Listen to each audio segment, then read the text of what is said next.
Good morning and welcome to the Senate Committee on Commerce and Labor. Madam Secretary, please call the roll. Senator Daley. Here.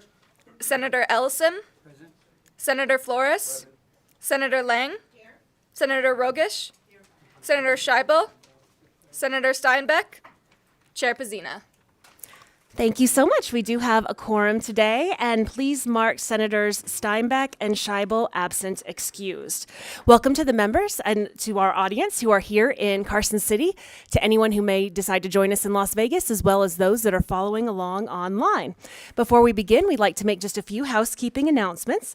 I'd like to remind everyone to please silence all of your electronic devices while in the committee room. Members of the public may provide testimony in various ways, all of which are listed on the agenda. You may also submit public comment in writing, either in addition to testifying or in the place of testifying. And if you do wish to testify in person, please sign in at the table by the door and provide your card to our committee secretary.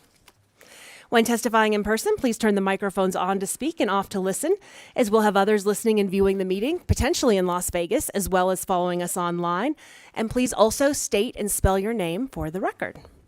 Anyone who'd like to receive electronic notifications of scheduled bills and access to the committee's meeting materials may do so by signing up on Nellis on the legislative website.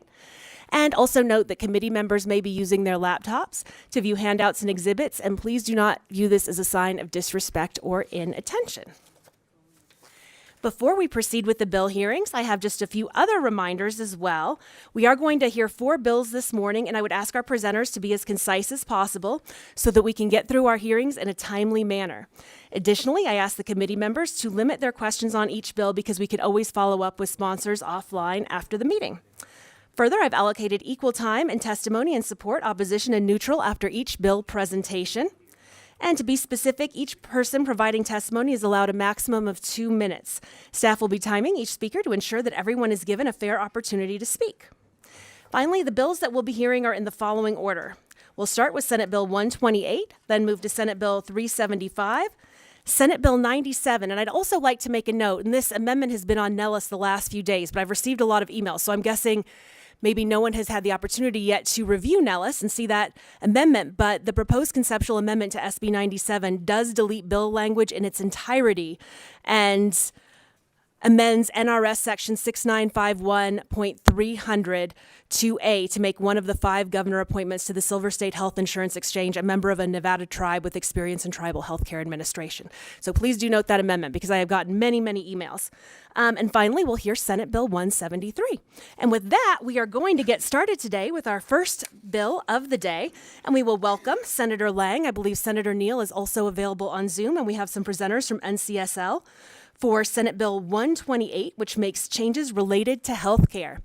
Welcome and begin whenever you're ready. Thank you.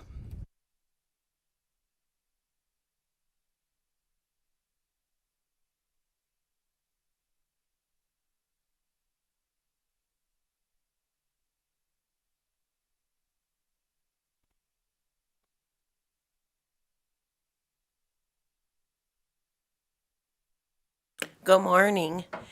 Good morning, Senator Neal. I just got your message. Good morning, Chair Pezzina, committee members. I'm Roberta Lang, representing Senate District 7 in Clark County. Thank you for the opportunity to present Senate Bill 128 today. I carry this bill on behalf of Senator Neal, whom we can't wait to have back here. At this point, I would like to wish her all the best and hope she rapidly continues with her recovery. The senator also submitted a proposed conceptual amendment, which would be available on Nellis. Joining me today from the National Conference of State Legislators are Kelsey George, Senior Policy Specialist, and Sarah Jarameen, Health Policy Specialist. They will provide you a brief overview of the pertinent information on the policy issue we will discuss today. I would like to thank NCSL for their assistance and want to note they provide their expertise in a nonpartisan manner. This legislation addresses 2 policy issues. The first one relates to the use of artificial intelligence, or in short, AI, for the prior authorization of healthcare services. And 2, The second addresses informed consent for patients with medical conditions that are regularly treated with stem cell therapy. Let's talk about artificial intelligence first. Senate Bill 128 addresses the growing reliance on AI in healthcare decision-making, specifically the method for prior authorization. We already heard various bills that address prior authorization. As a member, this is a common practice used by health insurers to manage costs.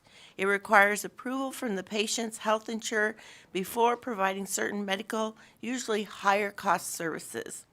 While AI has the potential to streamline and improve certain aspects of healthcare administration, it could be used to deny or modify prior authorization requests without adequate human oversight. Artificial intelligence algorithms can be complex, making it difficult to understand how decisions are made and identify potential biases. Additionally, these systems may lack the nuanced understanding of individual patient circumstances essential for informed clinical decisions. According to the Kaiser Family Foundation, nearly all seniors enrolled in Medicare Advantage must attain prior authorization for certain services such as inpatient hospital stays or chemotherapy, compared to traditional Medicare, where only a limited set of services require such authorization.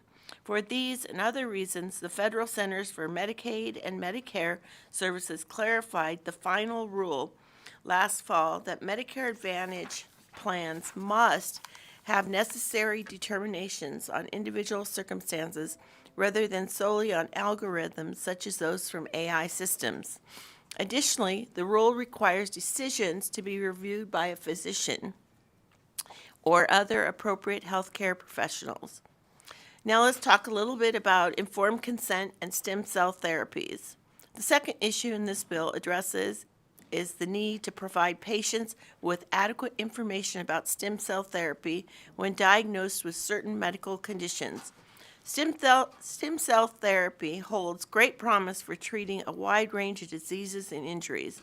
Approved stem cell therapies currently exist for certain cancers, blood disorders, and immune diseases. Medical providers should inform patients about all available forms of treatments, including accurate and up-to-date information about the potential use of stem cell therapy for conditions that are regularly treated using stem cell therapy. Additionally, patients may not be aware of certain options, including the donation or storing of stem cells. The donation of stem cells is possible through various methods, which my co-presenters will briefly cover during their presentations. At this point, I'd like to hand it over to Ms. Jarman and Ms. George, who will provide additional background information. After their presentation, I will summarize the key sections of Senate Bill 128, and then we'll be available for questions. Please go ahead. Yeah, thank you, Chair Pazina and Senator Lang, and thank you for inviting us to speak today. My name is Sarah Jeromin, Sarahjaromin,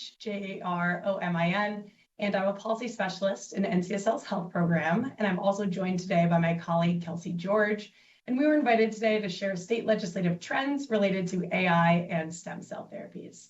Next slide, please.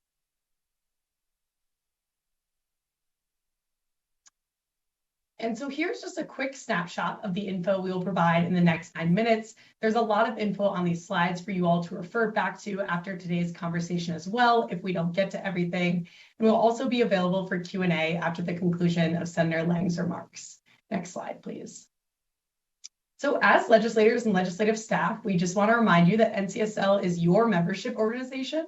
We exist to serve your legislative needs, and we offer a wide variety of services that you will see outlined on the screen. While NCSL is a bipartisan organization, NCSL staff are nonpartisan, so we do not advocate for or against any state policies, and so any policy options that we will present today are solely for informational purposes and don't indicate NCSL support. Next slide, please. You can go to the next slide. So let's talk about AI. Generally, AI is the use of computer systems to perform tasks that normally require human intelligence. There are quite a few different types of AI. I think we've all heard about ChatGPT recently, and their capabilities vary greatly, though, many different types. I've included some examples on the slide deck for your awareness, but machine learning is the most common type of AI when we're talking about the applications in the healthcare sector. Next slide, please. So in the 2025 legislative session so far, at least 45 states and Puerto Rico have introduced 550 AI bills. So that's generally not just specific to healthcare. And on this slide, you'll see the 2024 legislation. 45 states, Puerto Rico, the Virgin Islands, and Washington, D.C. considered legislation related to AI, and at least 31 states adopted resolutions or enacted legislation. This graph just provides a little more context on the different types of AI legislation that we're seeing in the states. And as you can see, the largest category was government use, and health was the 7th most popular category in the 2024 session. Next slide. You can go to the next one as well. And so just to zero in a little more on AI and health, my biggest takeaway here is that there are a variety of ways that AI is already being used in the healthcare sector, from diagnostics to operations to drug discovery by health plans, like we're talking about today. And while AI has shown some early promises, state legislators can play a key role in harnessing the positive capabilities of AI, while also serving as a safeguard for the public against some of those potential negatives. Next slide, please. In 2024, 25 states and Puerto Rico considered legislation directly related to the use of AI in the healthcare sector that included almost 50 bills, of which at least 14 were enacted last session. Next slide. And so far in 2025, we've already seen 128 bills introduced in 32 states, so already surpassing that 2025 number by quite a bit. Next slide, please. And so state legislation in this area is incredibly varied, but we've identified 6 large categories of legislation over the past 3 sessions. Legislation creating study committees or task forces was really popular last session. Responsible use legislation, or any legislation prohibiting the use of AI tools that contribute to any potential algorithmic discrimination. Practitioner monitoring legislation requires practitioners or administrators to monitor tools that are being used in the healthcare space. Next, we have patient transparency, so any bills that will require patients are made aware of the use of AI in their care, and in some cases require their informed consent. Most relevant to our discussion today, we have legislation related to the use of AI in utilization management by health insurers. And utilization management refers to the various processes used by payers to manage costs by assessing the medical appropriateness of services or treatments by using evidence-based guidelines. Utilization management includes, but is not limited to, the use of prior auth for certain medical services or treatments, so regulating the use of automated or AI systems to do that process. And lastly, we have legislation that develops standards for developers and or deployers, which often includes high-risk AI systems, which many states have included as healthcare as well. Next slide. Next slide. And now I have some specific state examples for you all related to the regulation of AI use in utilization management. We have 2 bills that were enacted on this issue last year. California requires health plans or their third-party contractors who plan to use AI to conduct utilization management medical necessity decisions to comply with several requirements, including requiring that any medical necessity determinations are made by a qualified health professional and not an automated system. Illinois allows either a healthcare professional or an accredited automated process to certify the medical necessity of a healthcare service, but it requires clinical peers to make any adverse determinations related to the medical necessity of a service. I've also included a failed and a pending bill that are relevant to your discussion on the screen, but for the sake of time, we'll go to 2025 examples. Next slide.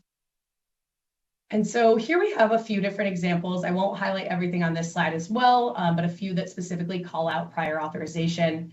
Arizona's bill would prohibit the use of AI to deny a claim or a prior authorization for medical necessity, experimental status, or any other reason that involves the use of medical judgment.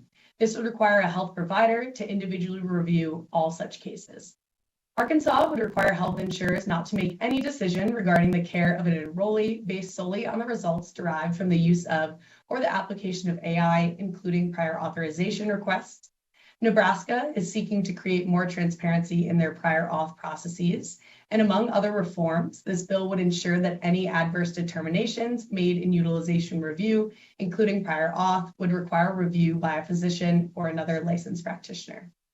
Washington's bill requires that only a licensed physician or another qualified health professional working within their scope of practice may deny a prior authorization request based on medical necessity. Next slide, please. And here's a list of NCSL's current resources related to AI. The policy toolkit that you'll see on the top contains all of the resources below. So that's kind of our catch-all that you can go to if you want to see all of the things that we have in this space. And again, thank you for inviting us all, and I will pass it to Kelsey George to discuss stem cell therapies. Thank you, Sarah. I'm Kelsey George, KELSIE-GEORGE, and I'm a senior policy specialist with NCSL, and I'll provide information on stem cell therapies, also known as regenerative medicine. So stem cell therapies are also referred to as regenerative medicine products, and they're primarily regulated at the federal level by the Food and Drug Administration, or the FDA. As biologics, they require pre-market approval through the investigational new drug application process, which is outlined in the graphic here. The federal right to try law that was enacted in 2018 allows patients with a life-threatening condition to access investigational drugs that complete phase 1 of the clinical trials, which you can see under step 3. The FDA also has an expanded access process. This allows patients with a serious or immediate life-threatening condition to apply to access an investigational medical product for treatment outside of clinical trials. There must be no comparable or satisfactory alternative therapy options available. And the FDA has approved more than 99% of expanded access applications, but the process itself is very complex. Additional information on this can be found in FDA's 2018 report linked here. Now, Senate Bill 128 also addresses the donation of stem cells, and there are 3 ways that individuals can donate stem cells. The first is through peripheral blood stem cell donation. This is a non-surgical option that collects blood-forming cells through apheresis. Bone marrow donation is a surgical procedure requiring anesthesia where bone marrow is collected from the pelvic bone. And finally, umbilical cord donations require collecting blood left in the umbilical cord and placenta after birth. Federal legislation that was enacted in 2005 and reauthorized several times since requires the Department of Health and Human Services to contract with a stem cell bank to collect and maintain cord blood for transplantation. Now, Senate Bill 128 reflects the broader state trends to increase access to information and research that we're seeing broadly across states. According to the Federation of State Medical Boards, at least 38 states have enacted legislation relating to stem cell therapies as of August 2024. These bills generally fall into 3 buckets: informing patients of stem cell therapy or donation risks, increasing access to treatment options for patients, and funding research or establishing study committees. State legislation may set certain requirements for informing patients of treatment or donation options. There are several examples on the slide here. In California, Utah, Vermont, and Washington require professionals to give patients written notice and receive signed consent before performing a stem cell therapy that isn't approved by the FDA. Most bills requiring patient notification of stem cell donations focus on umbilical cord donations. Arkansas, Colorado, Florida, and Washington require professionals to inform new mothers of the option to donate umbilical cord blood to a private or public bank. Next, legislation may focus on increasing access for patients to emerging treatments. Alabama and Texas prevent any disciplinary action against professionals solely for recommending stem cell therapies, as long as the patient is eligible and the treatment is within the professional's scope of practice. Alabama's statute notably does not exclude stem cells, while some states with similar bills may, and Texas explicitly addresses stem cell therapies. States may also explore research opportunities. Nevada mandated a study of stem cell centers in other states and countries in 2019. Connecticut, Indiana, and Kansas have appropriated funding for research and clinical trials for FDA approval for stem cell therapies. And California and Georgia established reporting requirements and a study committee to inform state legislative efforts.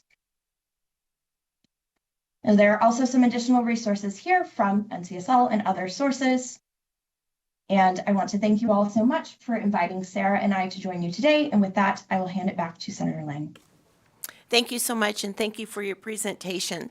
In the interest of time, and I know that everyone reads the bills, I'm going to skip the section by section, if that's okay with you.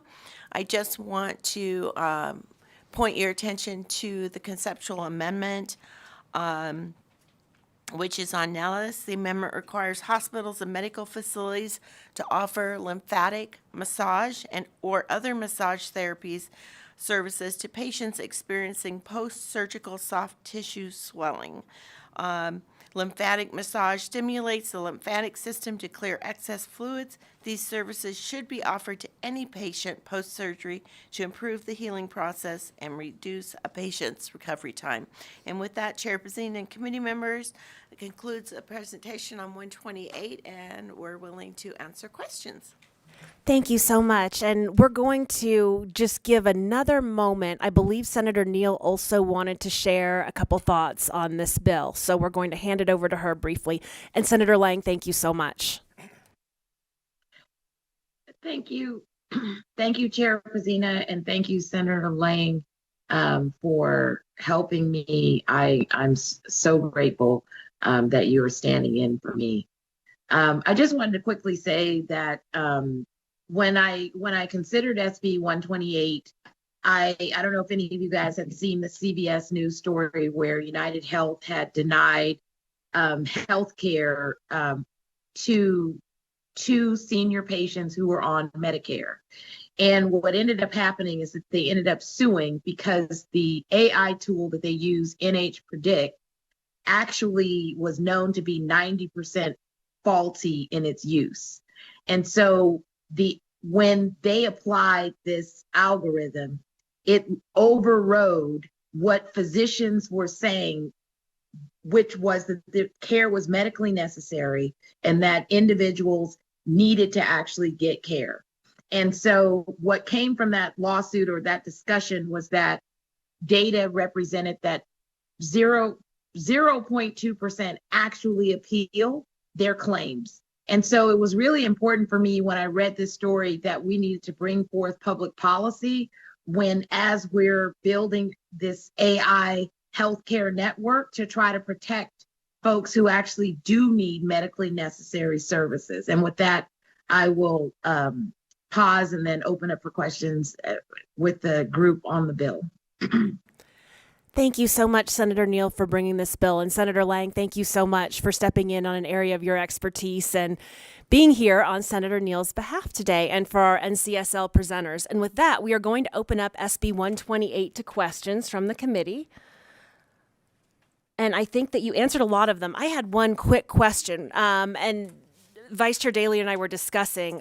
We noticed that there was a proposed amendment by Nevada NNU/NNOC. Was that a friendly one that was approved by Senator Neal, or is that one that has not been reviewed? Thank you, Chair Pazina. That was a friendly amendment. Okay, wonderful. Thank you so much. So, committee, we do have the two amendments there. And I think that we may not have any questions right now from the committee that I see. Okay. A good start to the morning. So thank you so much again. And we'll have Senator Lang take a step back, and we will open up Senate Bill 128 to testimony in support. Those that are in support, please approach the tables, either in Carson City or in Las Vegas. And after that, our physical locations will move to the phones.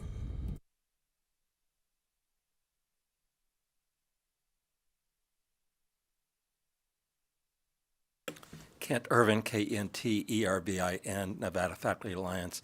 I just want to express my support for the provisions about using AI to deny needed medical help.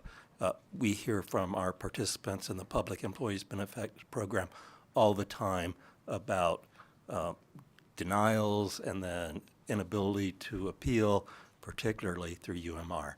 Thank you. Thank you so much, Mr. Irvin. And it looks like we have someone in Las Vegas as well, and you may begin when you're ready. Thank you. Good morning, Madam Chair, members of the committee. My name is Renee Ruiz, Renee. Last name is spelled Ruiz. I represent National Nurses United, National Nurses Organizing Committee, and we very much appreciate Senator Neal for bringing this bill forward, and we support the bill and the work that the senator has done on the bill. Thank you. Thank you so much for being here today. I don't see anyone else in our physical location, so broadcast, let's move to the phones. Is there anyone on the phone who'd like to testify in support of Senate Bill 128? If you would like to testify in support of Senate Bill 128, please press star 9 now to take your place in the queue.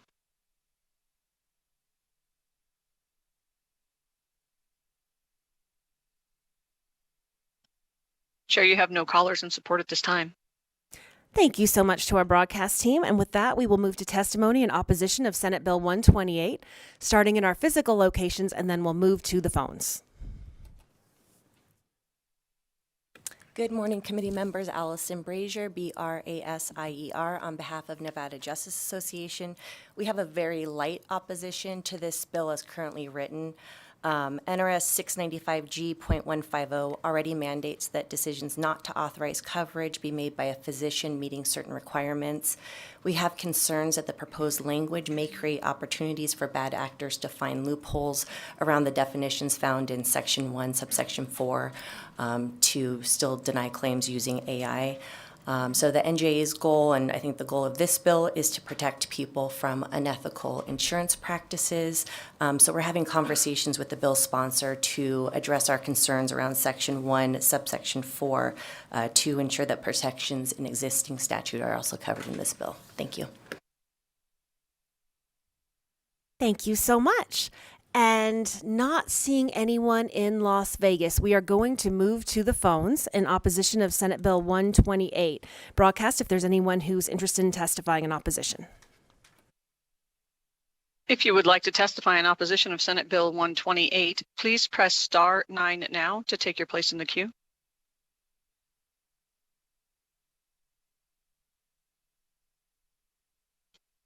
Chair, you have no callers in opposition at this time.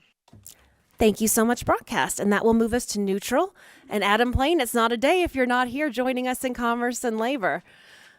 Welcome to the table.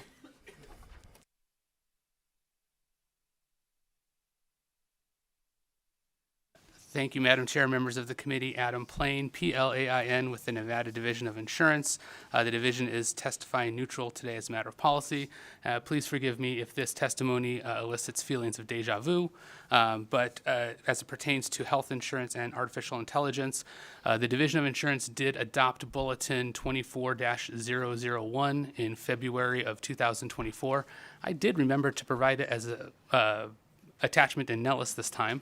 The bulletin deals with the use of artificial intelligence by all insurers, regardless of line of business. The division has reviewed Senate Bill 128. We had a chance to speak with Senator Neal previously, and we view the provisions of Senate Bill 128 as coinciding with the goals of Bulletin 24-001 and see no conflicts there. We'll be happy to answer any questions. Okay. Thank you so much. We really appreciate your being here today. And I don't see anyone in Las Vegas to testify in neutral. So with that, we will head to the phones. Broadcast, is there anyone who'd like to testify in neutral on Senate Bill 128? If you would like to testify neutral on Senate Bill 128, please press star 9 now to take your place in the queue.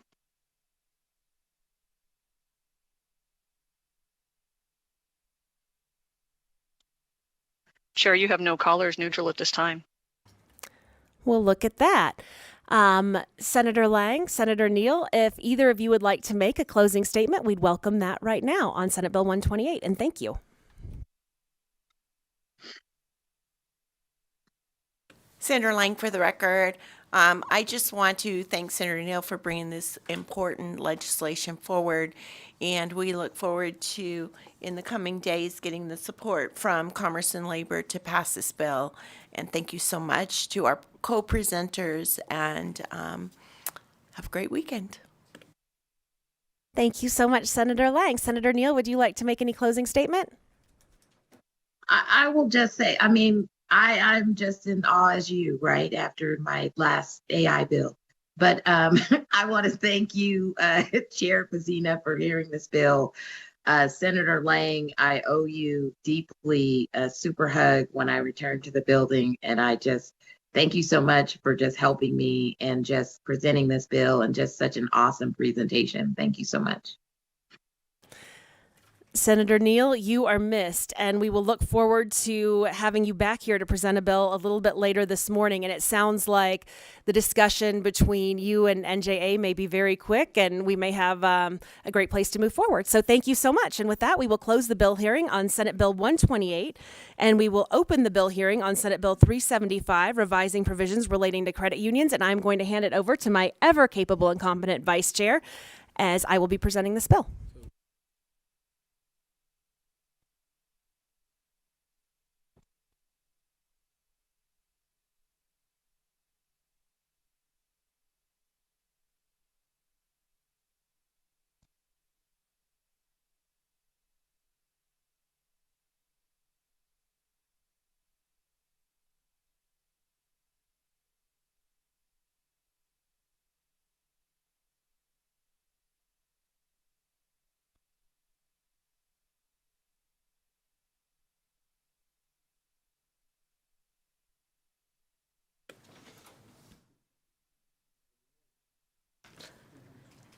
Good morning. Thank you so much, Vice Chair Daley, very hardworking committee members on the Committee of Commerce and Labor.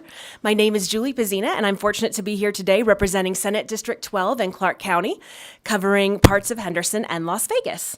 I'm pleased to be here today to present Senate Bill 375, which modernizes the statutory framework governing credit unions.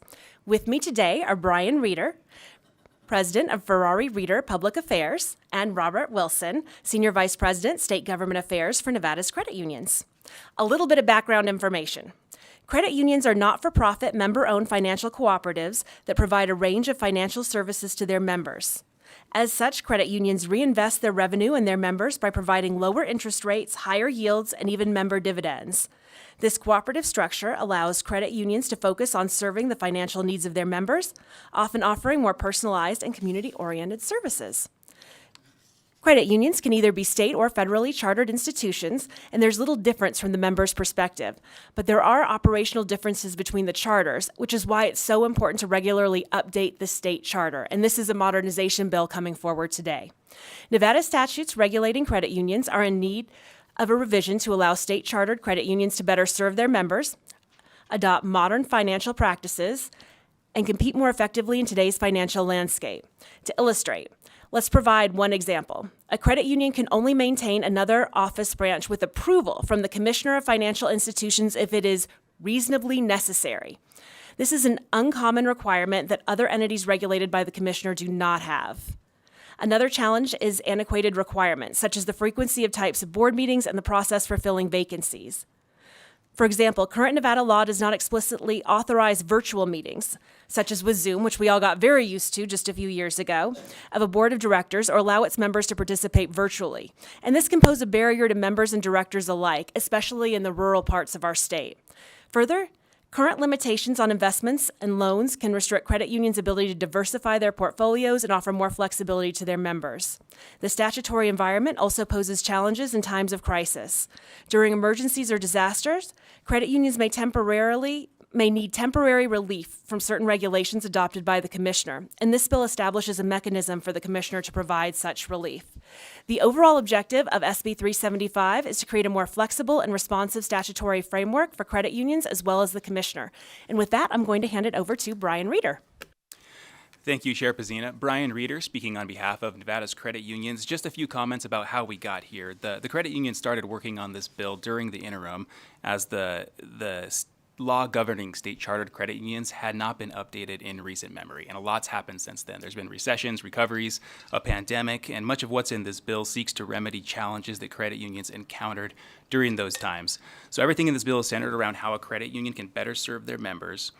During the interim, we also spoke several times with the Financial Institutions Division about many concepts, and the result of those conversations is the bill that you have before you today. We also shared the language with other stakeholders in the financial institutions industry. And with that, I would like to turn the time over to Mr. Robert Wilson to walk through the highlights of the bill. Thank you. Good morning, Vice Chair Daley and committee members. For the record, Robert Wilson, W-I-L-S-O-N, Senior Vice President of State Government Affairs here at Nevada's Credit Unions. Nevada's Credit Unions is the trade association for credit unions in Nevada. We are pleased to support SB 375 and would like to start by thanking Senator Pezzina for authoring this very important measure for credit unions. Quick 101, which the Senator touched on a little bit on credit unions. We are not-for-profit, member-owned cooperatives, which means the people that do business with credit unions are not customers of credit unions. They are member owners of the credit union. This means that this really fundamentally changes how credit unions bank their member owners, because they are member owners. So all the revenues credit unions make go back to the member owners in terms of higher yields on savings, lower interest rates on loans, dividends, and lower overall fees. Credit unions have what's called a dual charter system, which the Senator touched on a little bit. That means they can either be federally chartered under the NCUA or state chartered under FID here in Nevada. This is important to have a dual charter system. It allows credit unions flexibility, but it's so very important from the state's perspective to make sure that we update that state charter to make it as attractive as possible to ensure that our credit unions in Nevada are afforded the same regulatory flexibility that they have if they were federally chartered institutions. So to that end, 375 is our state charter modernization bill. As you heard from the Senator, there is a laundry list of items that we are doing in this bill. I'll dive into one or two of them, and then I'm happy to answer questions on any of the items in the bill. I'm going to start with Section 6, and that is dealing with board meetings. This section does two important things for board meetings. First, it confirms existing authority for virtual board meetings that is out there, and it houses it in the NRS for credit unions, so that is important for our members. As we said, we all got very comfortable with Zoom over the last couple years, but it also allows for board members who are not paid, right? They are volunteer board members to be able to attend board meetings more easily. The second piece is that it allows some flexibility for credit unions and the frequency in which that they meet for board meetings. So currently it is monthly. This will allow a credit union to skip a board meeting if it is deemed necessary. So it will allow some flexibility to have 6 board meetings a year, but meet at least quarterly. But it also allows FID to say, hey, look, we think you need to have more board meetings as well. So it does kind of give the balance between regulatory relief as well as regulatory oversight in Section 6 of the bill. Section 4 is also important, which the Senator did touch on as well, and that allows credit unions to open branches more easily. In the era where we see a lot of folks focusing on online banking, credit unions still really fundamentally believe in brick and mortar locations and making sure that everyone in the community has access to banking services. So having a streamlined approval process for branches is vitally important so credit unions can help reach the unbanked and underbanked populations of Nevada. To that end, Section 7 allows a board to delegate membership approval to an employee of the credit union. Currently, the board is supposed to approve everyone who's a member of a credit union, so this will allow a little flexibility in that regard. Credit unions, as many of you know, have strict field of membership requirements, meaning a lot of times you have to belong to a certain population to join that credit union, right? So if you are not an educator, then you can't join the educators credit union, right? If you're not an employee of a certain county, you can't join that credit union. There are some community charter credit unions, which means if you live and work in that community, then you can join. But this would allow, it allows a streamlined approval process for membership joining of the credit union.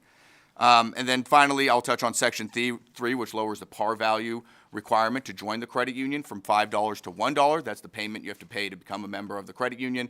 This would have to be reconciled by the bylaws of that credit union as well. So with that, I will happily jump into, I know we have a couple of proposed amendments as well, and I'll quickly cover those. I do want to stress that the first 2 of these are very technical, or not very technical, they're just technical in nature, I should say. Section 1, this is allowing for low-income designated credit unions to basically, the Section 1 does not include the term "and is approved." So this would allow, this kind of tightens that definition to make sure that it's actually a low-income credit union that is offering that promotion. Section 5, it is allowing the vacancies of boards to be appointed, but it also includes in there that it has the same process for audit committee and credit committee, which are not elected committees by the credit union. Those are appointed by the board. So it was kind of a square peg, round hole, so to speak, for including the language in there on the credit and audit committee. So we worked that around to ensure that there is that is going to be compatible for the credit union. Finally, Section 13. So this is striking 3 and replace, or subsection 3 in Section 13, excuse me, and replacing it. So the issue with this is there is a federal standard, CRF 73.2, for permissible investments for credit unions that kind of has a strong definition in there, which is included in the amendments. And we felt that was better to point to that as currently drafted. Our credit unions are trying to seek approval to invest in non-Nevada municipal bonds. And the way that Section 3 is drafted, listing out Standards & Poor and Moody's, et cetera, does include commissioner approval for those, which we already currently have under current law. So the point was of Section 13 to allow our credit unions to invest in very safe investment options that are out there without the approval of the commissioner, because that's already what we are able to do under current law. So with that, I am happy to answer any questions, and thank you for your time this morning. Thank you for the presentation. Committee, any questions? Senator Rogich. Good morning. I was hoping you could explain a little bit further on Section 11, where removed a lot of the minimum requirement for the reserves, and explain what the minimum requirement is now, please. Yeah, absolutely. Thank you for the question. And for the record, Robert Wilson again. So this is aligning with what's called the prompt corrective action from the NCUA, our federal regulator. So it is merely offering a parallel between what our federally chartered credit unions have and our state chartered credit unions have. So if you go through and you look at what's being done federally, that's what's going to be applying to the state chartered credit unions as well that are not federally insured. And so what we're seeing with this is it has those similar protections, and prompt corrective action occurs when a credit union's net asset ratio starts to dip between below 7%. And that's when the regulator will come in and say, look, no more expansion of field of membership, or don't open any more branches. Please retain some specific amount of earnings on your balance sheet. So it's kind of like a get well process, right? So if the credit union's health is kind of starting to dwindle, that's when they come in. So this allows the commissioner also to have some flexibility with that as well. Thank you. Any? She was ahead of me. It's okay. No. I'll do it. Okay. Senator Lang.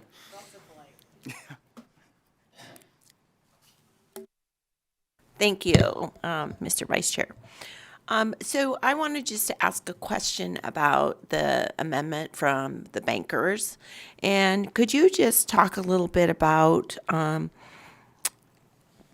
why this is necessary and what that means to the bill?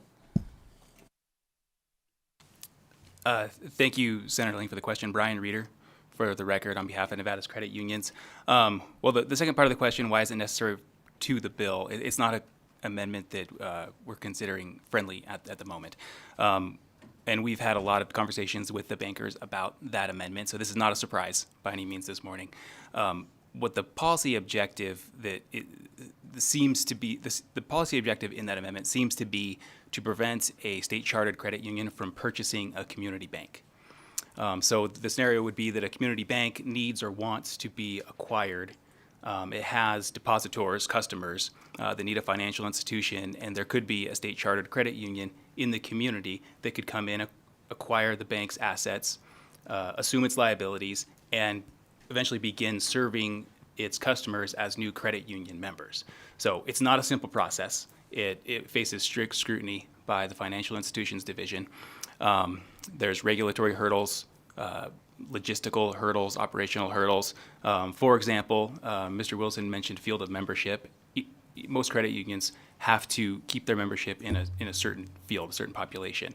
So it's school district employees, employees of Clark County, labor union employees and their families. So the depositors of the bank being acquired would need to fit within that field of membership. And there's probably better examples, but that's one example of an item that would be under scrutiny during this process. So it's not like a credit union could wake up one day and say, hey, a bank's for sale, I'm going to buy it. It's not that simple. With that said, when the credit unions were developing their policy objectives for this bill, buying banks was never contemplated. It was not something that was even uttered, and it's not something that's in this bill. Nothing in this bill makes it easier or creates an opportunity or encourages buying banks. But the amendment says that a credit union cannot buy a bank. So I guess the policy question there is the idea that a bank needs to be acquired and a local credit union wants to acquire that bank and begin serving those depositors, is that so offensive and inappropriate that we want to pass a law saying that they can't do that? But with this bill, since it does not address buying banks in any way, we don't think that debate is appropriate for this bill. It's kind of a separate issue and belongs in a separate bill about buying banks. I hope that answers the question. Thank you for that answer. I feel like over the years that I've been in the legislature, there's been a competitive nature between the banks and the credit unions, and each have their own purpose that they serve and their members. I'm a member of a credit union, and I like that a lot. I've always been with credit unions, but I think each has their own purpose, and so I really appreciate this because I don't really feel like it belongs in the bill, and so I hope that you all continue to have conversations so that we can resolve this. Senator Ellison. Yeah, I've been trying to keep everything to a very minimum. I believe that there's buyers and sellers on everything. I don't care what kind of business it is. And I belong to credit union. I belong to Nevada State Bank, and I belong to Nevada Bank and Trust. So I have different banks I use for different issues and things. But you've seen in Elko, when Great Basin come up for sale, Nevada State Bank bought that bank, and then right afterwards, then they shut it down. So I think there's buyers, sellers on every kind of business there is. I don't care what it is. And when I read the amendment, I don't feel that it should even be in here, but that's just my own thoughts. But I like the idea. I like the credit union expanding. They're getting bigger. They're good for the public. But I still use the other banks the same as I do the credit union. So I don't see a problem with the bill. Thank you. Senator Flores. Thank you, Vice Chair. Thank you, Madam Chair, for the presentation. Thank you both. And I appreciate you meeting with me. I also got the emails and from the bankers just raising their concern. And if you could help just educate me a little bit. I've done a quick just Google research to really understand the difference between the concern that's being raised. And I'm not trying to minimize their argument or expand on it. I'm just trying to educate the committee, but specifically myself with this question. The different standards that they adhere to, just from me reading, really feels like I think it falls to would be just the CRA, the reinvestment standards. But what I'm trying to understand is, if a credit union were to acquire a community bank, the concern that's being raised, does that change now the rules or the standards that you adhere to, or do you continue to adhere to the rules of what you now have to follow as a bank? Because what I'm trying to say is, if A and B have to adhere to different standards, and A takes over B or B takes over A, does that now change what standards you have to adhere to? If you could just educate me through that portion of that question, please. For the record, Robert Wilson, Nevada's Credit Unions. Thank you for the question. So we have not had, like Brian said, it has not been contemplated in this state, nor is it something that has occurred in this state. So I will take a stab at your question. Is my understanding that, if entity A is purchased by entity B, then entity B, the new entity has to fall under entity B's rules, right? So you have to live in the bucket that you are chartered under. So if a credit union purchases a bank, then they have to start complying with, those specific specific rules for a credit union after the transition process.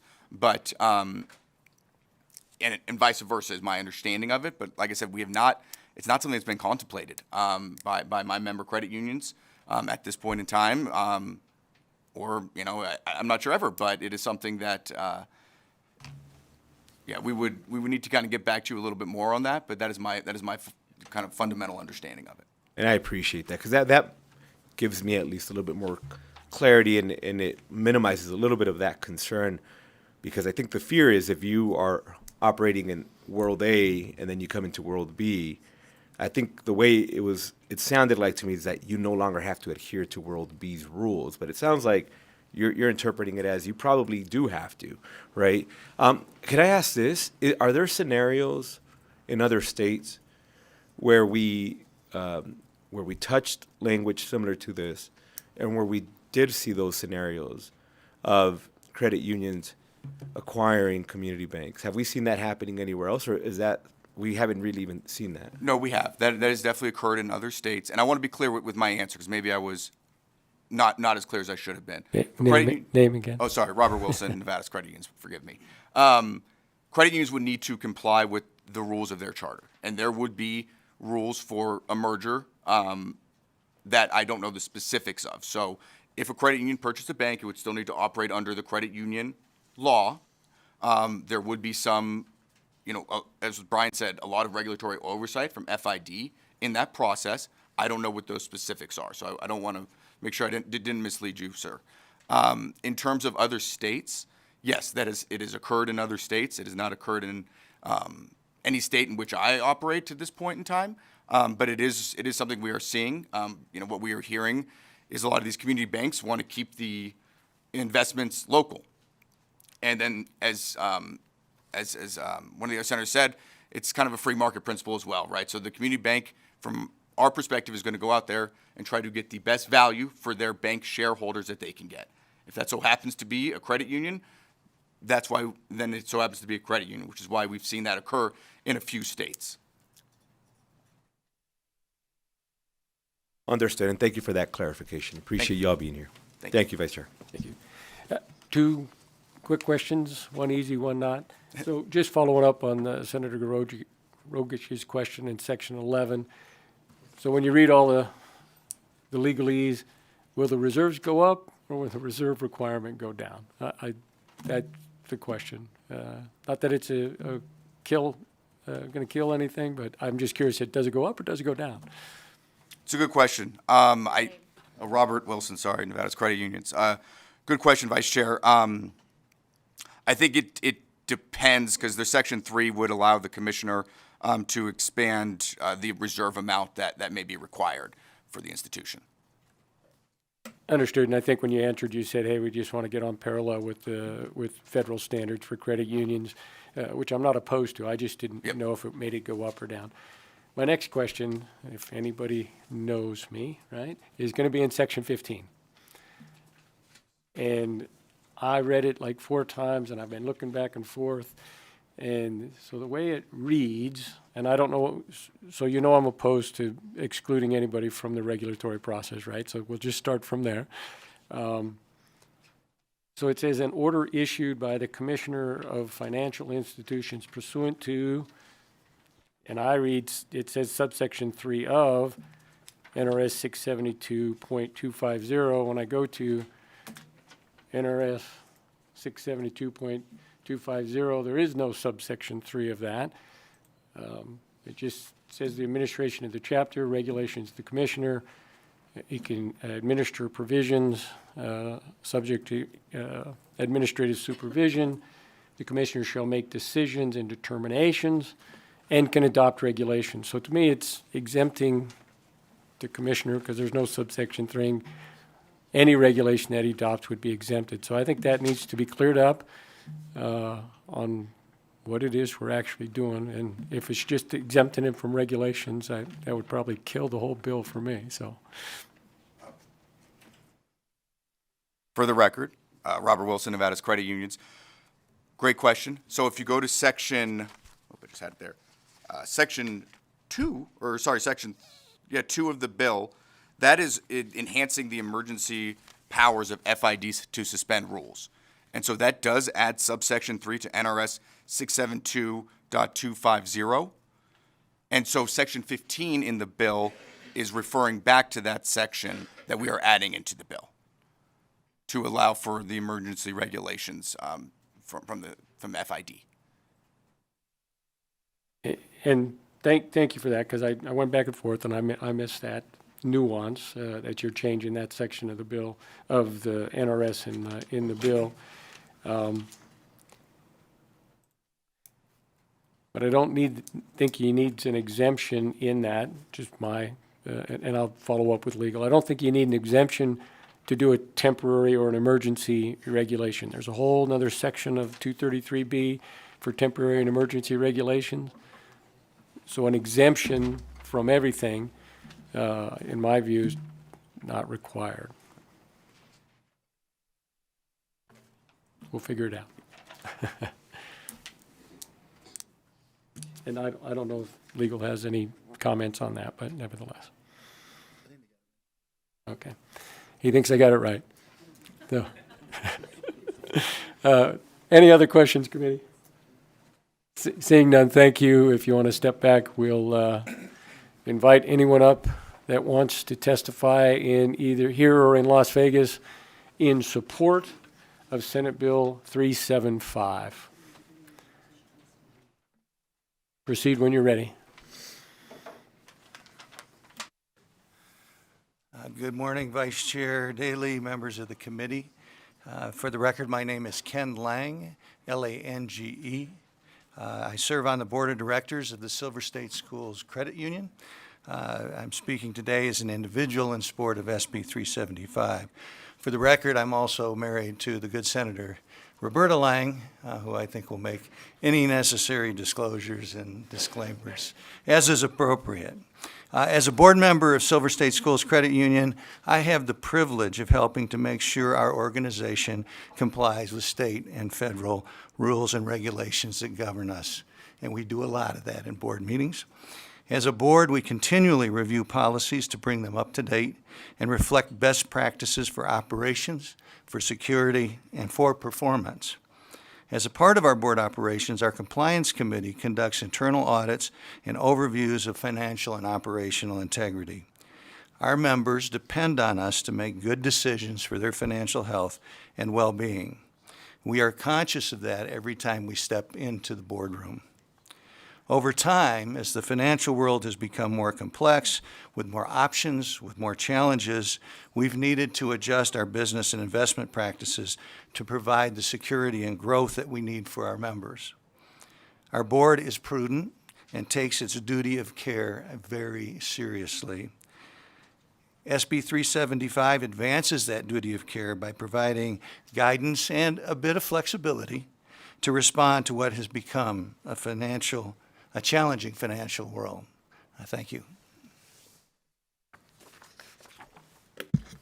Thank you.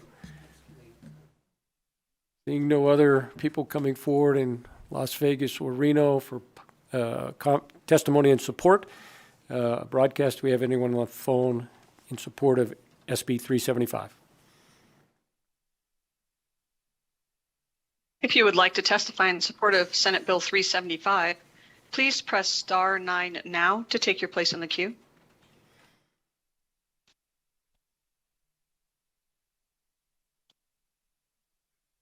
Vice Chair, you have no callers at this time. Thank you. With that, we will move to testimony in opposition of Senate Bill 375. In Las Vegas, I see someone coming up. Please proceed when you're ready. Good morning. Thank you, Chair and committee. My name is Phyllis Gergovich, for the record, PHYLLIS-GURGEVICH, President, CEO, Nevada Bankers Association. So the Nevada Bankers Association recognizes the essential role that both banks and credit unions play in supporting a community's economic well-being. Currently, Nevada is home to just 9 community banks. 9. In 2024, credit unions in the United States acquired 23 banks, amounting to $11.7 billion in bank assets. Due to tax advantages, credit unions have increasingly been acquiring community banks as part of a growth strategy.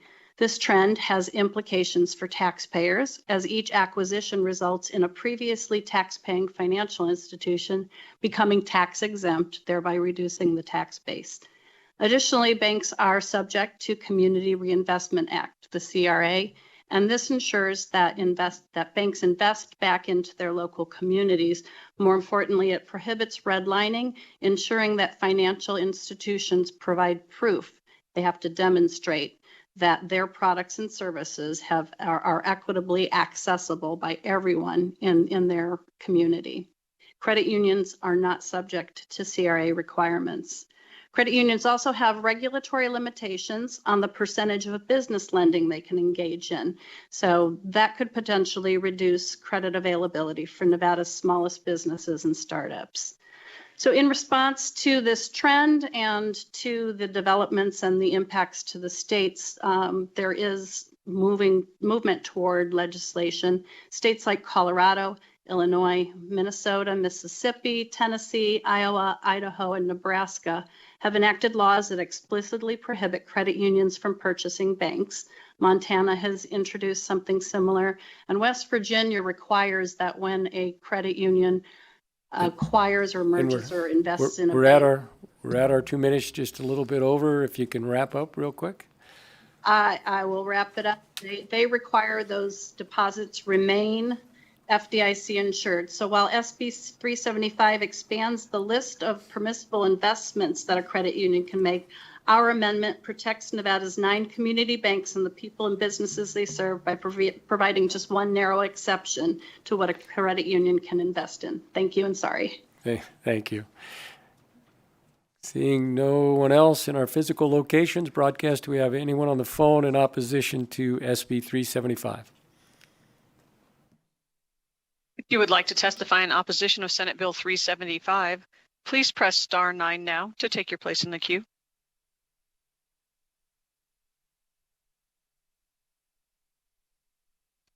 Chair, you have no callers in opposition at this time. Thank you. We'll move to testimony in neutral, either here or in Clark County on SB 375. Seeing no one coming forward, let's go back to the phones and see if anyone has chimed in the last 10 seconds. If you would like to testify neutral on Senate Bill 375, please press star 9 now.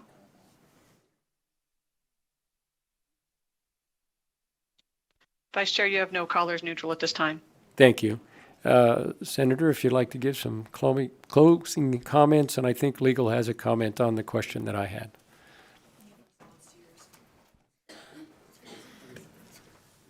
Thank you so much, Vice Chair Daley and committee members. My name again is Julie Pizzina for the record. And I should have shared this earlier, but we had extensive conversations with the Banking Association and with their lobbying team prior to this hearing today, and offered up a number of amendments to try to satisfy some of their concerns. Unfortunately, none of those amendments were met with satisfaction, but we'll continue to work with them. And with that, I'd like to hand it over to Brian Reeder. Yeah, Brian Reeder, for the record, almost want to defer to legal first on this, but we're just going to say that the objective raised by Vice Chair Daley, the language in subsection K is not something that we really added as part of our recommendation to the Legislative Counsel Bureau. We think that came out of drafting. Our objective is just to give those emergency powers to the commissioner. However that needs to work, we defer to legal. Understood. Thank you. And if legal wants to chime in real quick, I think we're going to be okay. Thank you, Vice Chair. Jeff Coulomé from the Legal Division for the record. You're right that paragraph K is us, and that's for the triggering effect to be correct and just connect the dots in the law. As to the scope of it, I read this to be a pretty narrow carve out for pretty limited purposes in the emergency situations. The primary difference, the way I see it kind of off the top of my head, between the existing emergency regulatory process and the temporary regulatory process is that even on the emergency regulations, the governor ultimately has to sign off on those, I believe, before they become effective under 233B 0613. So in these specific emergency situations, the declaration of disaster, this gives the credit union the ability to, the commissioner to issue an express order that goes ahead and can get into effect a little more quickly. As far as the temporary regulatory process, I believe that typically involves 30 days advance notice of the action under the various provisions of 233B 060. So I think, again, if we're dealing with one of these real emergency situations, this gives the commissioner a little bit more express authority to get that into effect more quickly. The duration of the order, the emergency orders here themselves, is only for 90 days, which is a shorter period of time than I think the regular emergency regulations are 120 days. And there is a specific limitation in subsection 4 of section 2 there that the commissioner cannot extend one of these orders more than one time. So it's an initial 90-day order, and it can be renewed only one time, at which point it seems it's funneled directly back into the regular procedures in 233B to be right back into the existing administrative process. So I hope that's helpful. I read this as a fairly narrow carve out for them, and the paragraph K does not exempt them completely from 233B. It's just for the limited purpose of the narrow lane that this specific type of order lives in. Thank you for that. Anyway, I think in addition to all of that, now that we reread through, the commissioner can't make any new regulation. He can only suspend an existing one for a temporary period of time. So I think that answers all of my questions. Thank you. Any other comments before we? With that, we will close the hearing on Senate Bill 375, and we will wait for our chair to come back up.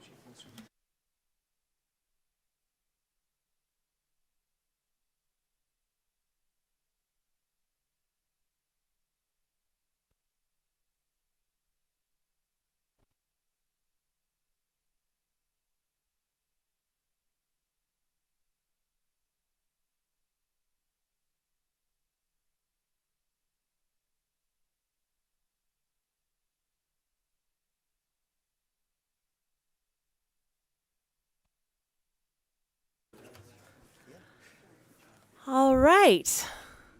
Thank you so much for welcoming me back to the dais and for your patience and for the vice chair's amazing job during SB 375. With that hearing, as he said, is officially closed, and we are moving forward to SB 97, which makes revisions to the Silver State Health Insurance Exchange. And I would ask everyone to review the amendment, and we'll welcome Mr. Scolari up to present.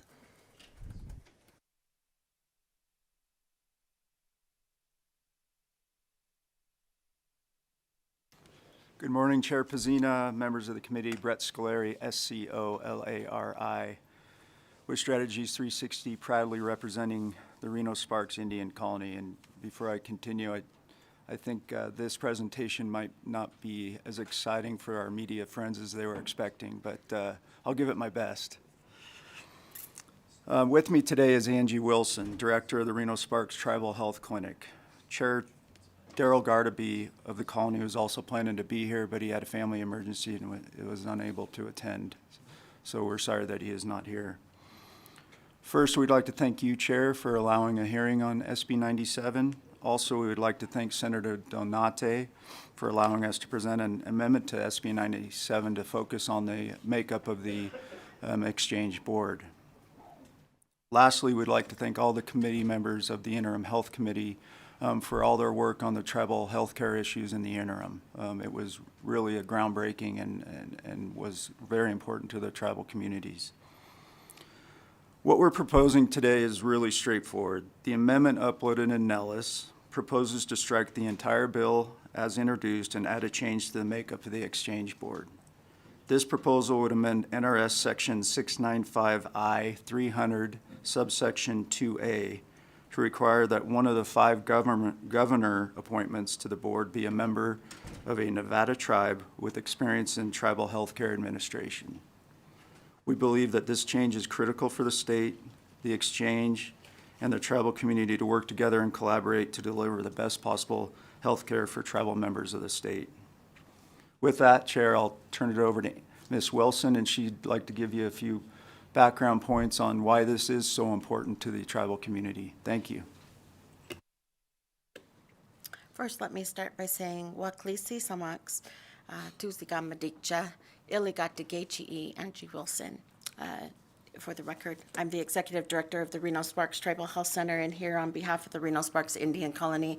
And as Brett explained, we do appreciate, I know that Chairman Gardapi really wished that he could be here today but had a death in his immediate family. So he does extend his thank yous to everybody that we've met with regarding the importance of being included in SB 97.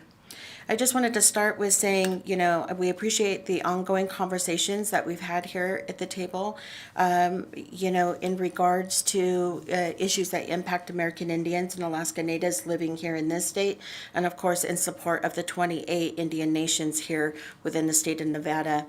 When it comes to the Affordable Care Act included the Indian Healthcare Improvement and Modernization Act. And the Affordable Care Act allows very specific provisions in the law for American Indians and Alaska Natives. It also allows for tribes to be able to utilize our funding to support tribal sponsorship, where we can actually pay for the healthcare premiums on behalf of our enrolled members for better and greater access to care. And part of the reason why the law includes very specific outliners for American Indians and Alaska Natives really comes back to the federal trust responsibility the federal government has for American Indians and Alaska Natives specific to healthcare. And so with that, American Indians are allowed in the law open continuous enrollment. Tribes are also allowed by law to be able to sponsor healthcare premiums. There's also zero to limited cost sharing for American Indians and Alaska Natives that receive care and through a referral through the tribal health programs, even to an outside non-tribal clinic provider. So there's no cost sharing or co-pays or things along that line. And that's really designed to allow tribes to be able to extend the limited federal funding that they get from, our Indian Health Services or third-party revenue. What it also does, though, is it allows for additional provisions in the law. So under 45 CFR, it also requires qualified health plans to be able to accept premium and cost-sharing payments from tribal programs specifically. And aggregate billing opportunities allow us to deter the administrative burdens in tribes in our ability to sponsor multiple people in the exchange. The law also allows for tribes to be able to offer the services, and even though we don't have to contract with a qualified health plan, the Indian Healthcare Improvement Act under Section 206 does allow the tribes to be able to bill for those services that we do provide. So what I would just say is the Indian Health Service delivery system is complex. There's a lot of complexities to it. It also depends on your enrollment status, or, I can look at myself. I'm an enrolled California tribal member. I live in Washoe County. I work for the Reno Sparks Indian Colony, but what I may be eligible for may be different than what a Nevada tribal member may be eligible for, and there's a lot of complexities to that. So when the exchange came up and about, and the Affordable Care Act has been enacted for over a decade now, it should not have taken a decade for tribes to be able to get to the point where we can do tribal sponsorship, and that's exactly what's happened. And it's not because of, the unwillingness to work with us. I think that these issues are complex when we talk about how these laws pertain to American Indians, and I would not expect anybody who is not Indian or does not access our Indian healthcare delivery system to understand how these laws or what is developed here in this state impacts our people. And that's really the need to have a tribal representative on the Silver State Health Insurance Exchange. This won't be the last issues that come up. I also want to just say, you have such great leadership happening at Nevada Health Link under Russell Cook and his team. They've done a great job to work with us at the tribal level to start to develop a pathway for tribal sponsorship. But it really should not have to take the education of the tribes for this whole time to get us to that point. But I do want to acknowledge that they've been instrumental in getting us to where we are today. We've had to advocate to the Silver State Health Insurance Board of Directors that tribes do not need to go through the certification for an enroller. They worked with us to develop a special tribal enroller process, which has been really beneficial. We've had to educate the department or the Division of Insurance and their legal on the provisions around the Indian Healthcare Improvement Act and our ability to claim for those services. And so we really do believe, and we're here committed to strengthening the state and the state health insurance exchange. And we believe by having representation on the board will help us in that pathway. I think that we all don't know what's going to happen when it comes to the Affordable Care Act moving forward. I know that, Congress will have to be tasked with what will the advanced premium tax credits look like for Americans at the end of this year. Those are things that are going to impact the tribes as well. And so I think being able to be included, having a seat specifically for tribal input to the Health Board Insurance Exchange does nothing but to support and strengthen the exchange here in the state of Nevada. The tribes work very closely. In my additional duties, I serve on the National Centers for Medicare and Medicaid Services Tribal Technical Advisory Group, and we work directly with leadership at the Centers for Consumer Information and Insurance Oversight, or what is known as CISIO. And we just had a meeting in Washington, D.C. a couple of weeks ago. And of course, we're also looking at what does the enrollment for American Indians and Alaska Natives look like in our state-based exchanges, including Nevada. Those are things that we look at on a national level. Those are things that we're committed to here on ways that we can strengthen enrollment in our tribal communities, especially for those of us who have some of the highest health disparities are happening in tribal communities. So I just want to thank you all for the opportunity and say Sepkecha, Mo Sepkecha. Thank you so much for allowing me to be here today and to speak to you all about the importance of this bill. And especially to the news, I'm sure that's why you're here today to cover this. Thank you so much. But I would just like to say thank you to Senate leadership, a special thank you to the governor's office, a special thank you to the Nevada Health Link and the Silver State Health Insurance Exchange for getting us to this opportunity today. Thank you so much. Are there any? Okay. Well, then I think we're going to open up SB 97 to questions. Just a reminder to our committee per the amendment. Sections 1, 2, 4, and 5 have been deleted. Section 6 has conforming changes that come from Section 3 and what was just discussed here in regards to the tribal membership on the insurance exchange. And with that, I will take any questions from the committee.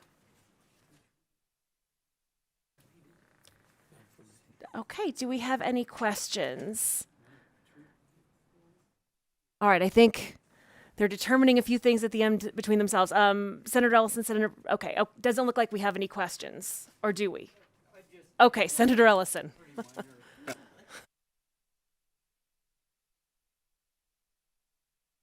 Yes, ma'am. But one question I do have is each tribe is different, but yet they all have health care or access to health care. But where you guys are, you've got your clinic and stuff, and anybody that lives that's Indian are covered. And does that also cover anybody that's living on the tribe that might not be Indian heritage? How does that work? So Angie Wilson for the record.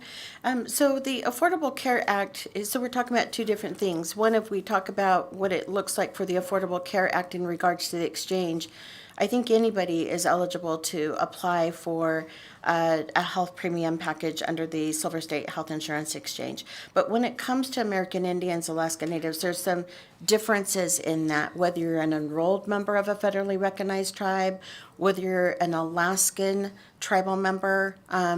It also depends on what your makeup of your of your family looks like, but even in those instances, they can be challenging because non-tribal members don't qualify for certain benefits, but tribal members do. So that's where I think we really help in determining that.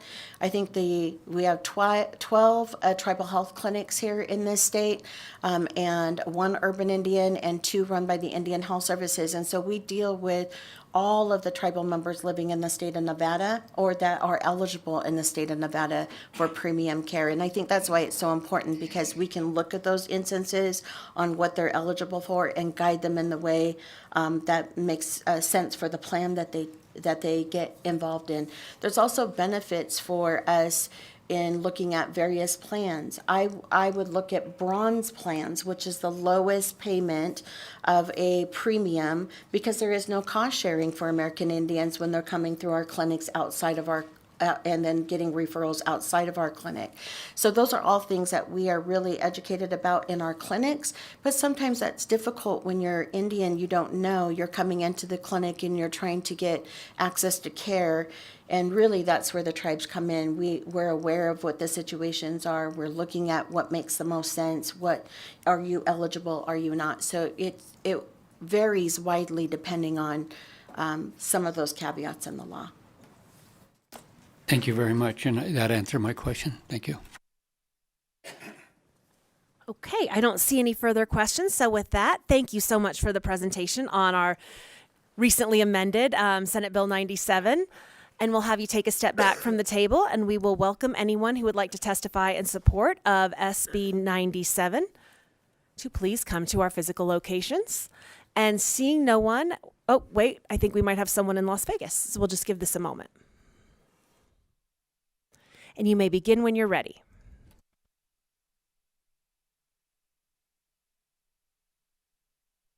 Thank you, Madam Chair, members of the committee. My name is Renee Ruiz, RENEE-RUIZ.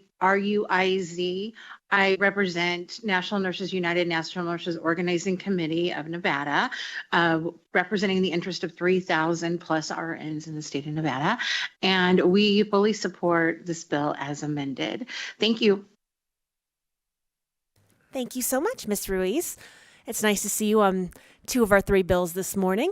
And do we have anyone else who'd like to testify in person? Not seeing anyone, we are going to head to the phone lines. Broadcast, do we have anyone in support of SB 97 on the phones?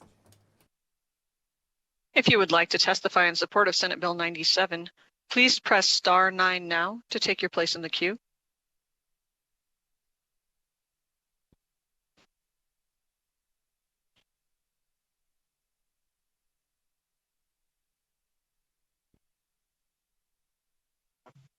Good morning, Committee Chair and members. My name is Luisa Benizano. For the record, LUIZA-BENISANO. I am the Campaigns and Community Engagement Manager for Planned Parenthood Votes Nevada, and we support SB 97. Thank you. Chair, you have no more callers in support at this time. Thank you so much. I will invite those in our physical locations and to come forward, and after that we'll move to the phones in opposition of Senate Bill 97, and I will remind all of those that sections 1, 2, 4, and 5 have been deleted, and it is an amendment to section 3 and conforming changes in section 6 to add a tribal member to the insurance exchange. Okay. Seeing no one in our physical locations, I know we have a few people on the phones, and I would remind them once again that this is an amendment to Section 3 and a deletion of the rest of the bill. Thank you. If you would like to testify in opposition of Senate Bill 97, please press star 9 now to take your place in the queue.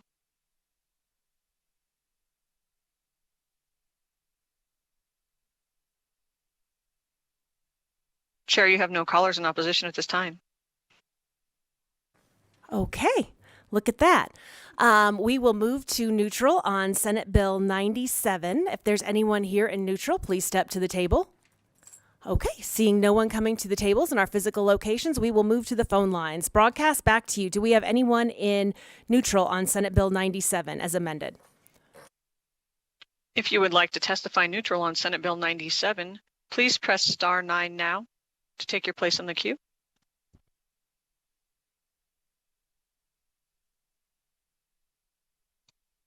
Chair, you have no callers neutral at this time. All right, thank you so much. With that, Director, Mr. Scolari, would you like to come back to the table and make any closing statements? Thank you, Chair Brett Scolari. For the record, just wanted to extend a sincere thanks for allowing us to present this amendment today. Appreciate it. Thank you so much for the presentation. And with that, we will close the hearing on Senate Bill 97 and move to our hearing on Senate Bill 173, which establishes provisions relating to the environment. And we will welcome our presenter and bill sponsor, Senator Neal, who is joining us via Zoom. And she may begin whenever she's ready. Good morning, Chair Pazina. I actually have two co-presenters. If Miss Monica Arenzo from Desert Research Institute, I don't know if she's down south in Carson City, could come to the table. Also, I believe he's a UNLV medical student, Mr. Joshua, if he could come to the table, because he has an amendment to SB 173 that we've worked out a long time ago on plastic cutting boards, and he was also in the newspaper on his movement around plastic cutting boards. So I want to make sure that they are a part of this presentation.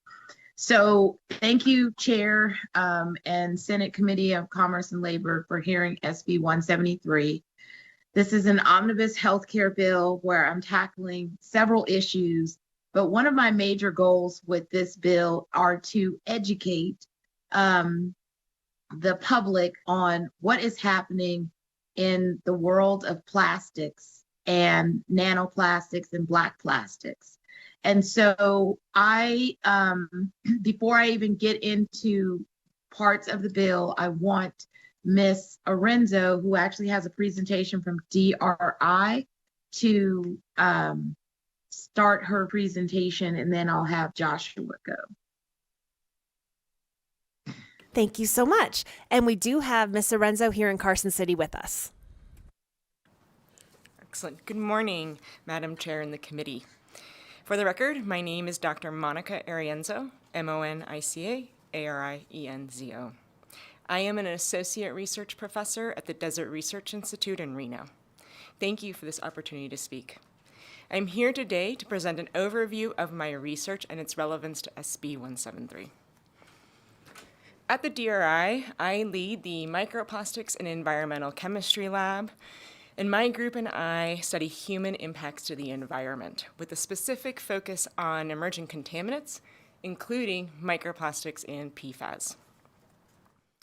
My research on plastics show that plastics are ubiquitous in the environment. Everywhere we have looked for them, we have found them. I would like to start by highlighting some of the studies my group has done in collaboration with nonprofits in our area, so I'd like to take a minute to thank them for their collaborations with my group. Working with nonprofits, we have studied plastic pollution in and around Lake Tahoe in particular. In one study, we assessed the plastic litter found at the bottom of the lake, and what we showed is that plastic food containers were the most commonly identified type of litter. This includes plastic clamshell to-go containers, plastic cups and straws. In the same study, plastic bottles were the fourth most commonly identified type of plastic litter. In another study my group has been a part of, in the litter we studied, we commonly found plastic food wrappers, plastic straws, and plastic bottle caps in the environment around Lake Tahoe. These are examples of the prevalence of single-use plastic items that have escaped into our environment. So what happens once these plastic items escape into our environment is that they are exposed to sunlight and other environmental degradation processes. What this means is that this litter can break down to form smaller and smaller pieces of plastic. These pieces of plastic can break down to be the size of a bacteria, or even smaller to be the size of a virus.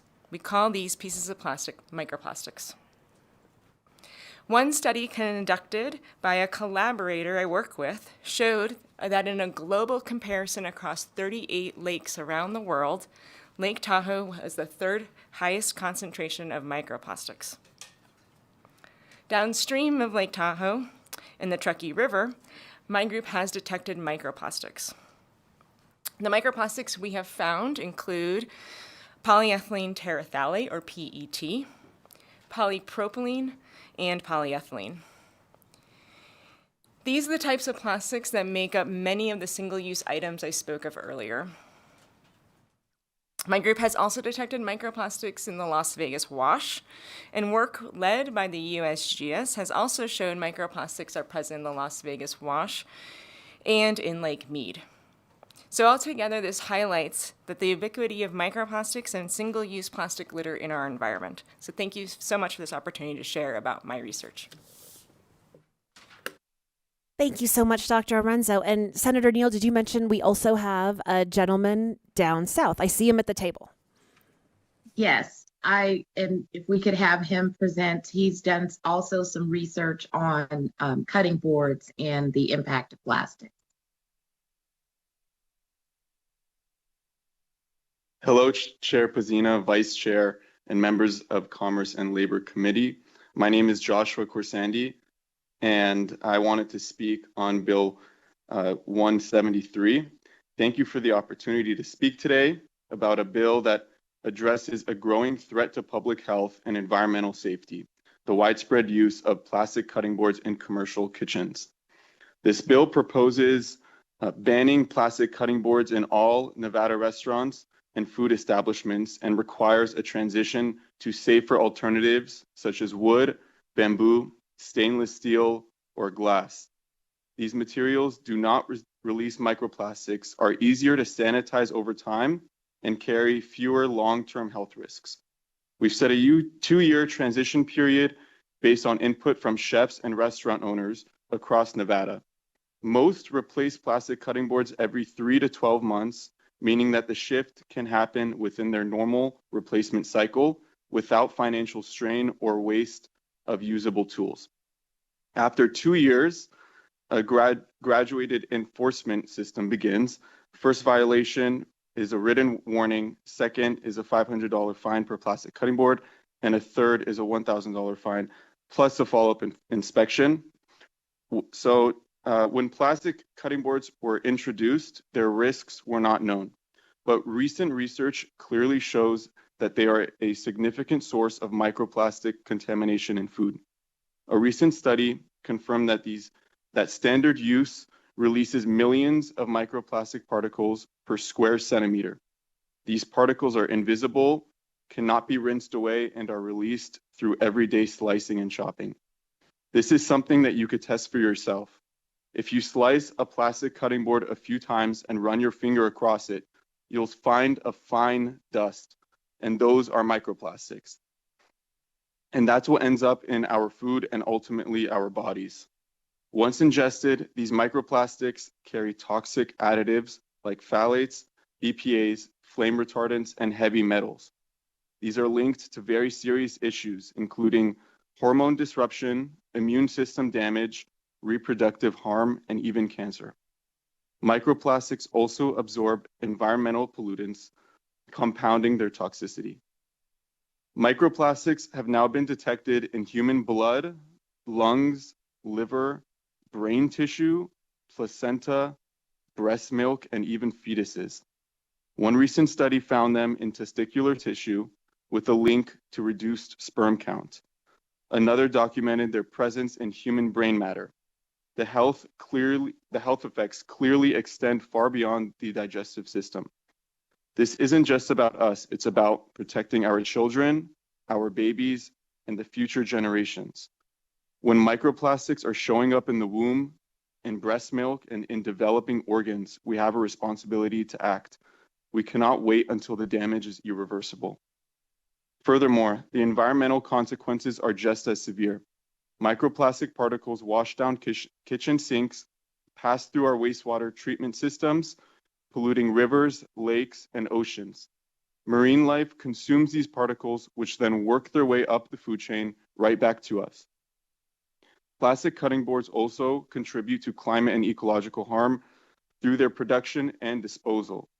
They are made from fossil fuels, emit greenhouse gases during manufacturing, and persist in landfills where they break down into smaller toxic fragments. Unlike wood or bamboo, they never truly biodegrade. Alternatives like wood, bamboo, or stainless steel are much more durable, cost-effective in the long run, and harbor fewer bacteria. These alternatives are not only safer, but are also cleaner and longer lasting. Everyone here eats food prepared outside of the home, so this issue affects all of us. Continuing to allow plastic cutting boards means ignoring the overwhelming scientific evidence of harm. Lastly, I wanted to mention that I've personally spoken with about 50 chefs and restaurant owners, including many on the Las Vegas Strip. Those who knew the risks of microplastics on our bodies were already very supportive of this bill. Others who initially opposed it admitted they were unaware of the health and environmental risks. But once I shared the scientific evidence, every single one of them expressed support for the transition away from plastic cutting boards. That said, none felt comfortable speaking publicly as they did not want to take sides on this matter and possibly hurt their business. I also have strong support from Dean Kahn of UNLV Medical School, Dean Cardenas of UNLV College of Hospitality, Chef Lucio, the president of American Culinary Foundation, Dr. Kim, the chair of the Food, Beverage, and Events Department at UNLV, and Diego Trujillo, the CEO of Las Vegas Heals nonprofit. I'm confident that if every Nevadan understood the serious documented risks microplastics pose to our health and environment, support for this bill would be overwhelming. I urge the body to act on the science, to act on behalf of the people of Nevada, and to pass this bill. Thank you.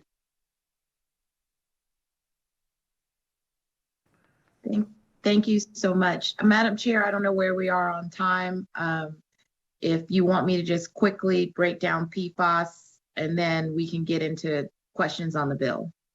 Thank you so much, Senator Neal. I think it's safe to say everyone's going to be looking at cutting boards differently after hearing from Mr. Corsandi. And we do have 4 minutes, so use them as you will. And thank you.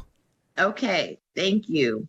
All right, so I just wanted to quickly talk about, if you've noticed in the bill, sections 5 through 26, basically talk about PFAS. I won't get into trying to say the full name, but ultimately, this is a reattempt of me trying to bring back PFAS, which was vetoed in 2023.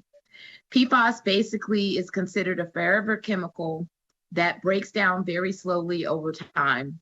It finds its way into the environment. It finds its way into the blood of people and animals, and is also present at low levels in a variety of food products and in the environment. We have found, you can find all this information on EPA, we have found PFAS in water, air, fish, and soil around the United States and around the world. Scientific studies have shown that exposure to PFAS in the environment may be linked to harmful health effects in humans and animals. There are thousands of PFAS chemicals that are found in different consumer, commercial, and industrial products.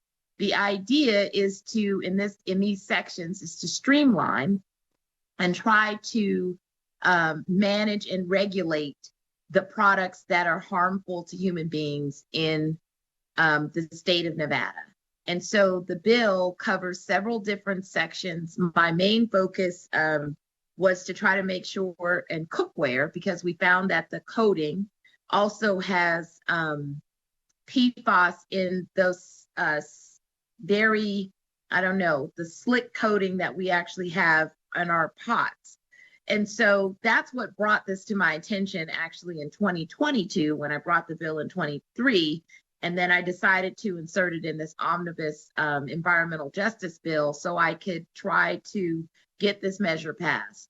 In addition, in section 34 to 36, I am trying to regulate and prohibit the use of formaldehyde. And you guys should have a conceptual amendment because there was actually an error that it's the formaldehyde in hair products that are used for smoothing perms, and the idea is to try to prohibit the formaldehyde because it causes cancer, and then on top, braid hair to prohibit the use of, make sure that there's testing of braid hair and extensions, because we're finding that there are toxic chemicals that are actually being used as coating on the braid hair and on extensions, and some are lead. And so I also have an exhibit where you guys could see a Harvard study that you can review in your leisure around the toxins that are also being found and then causing cancer in women.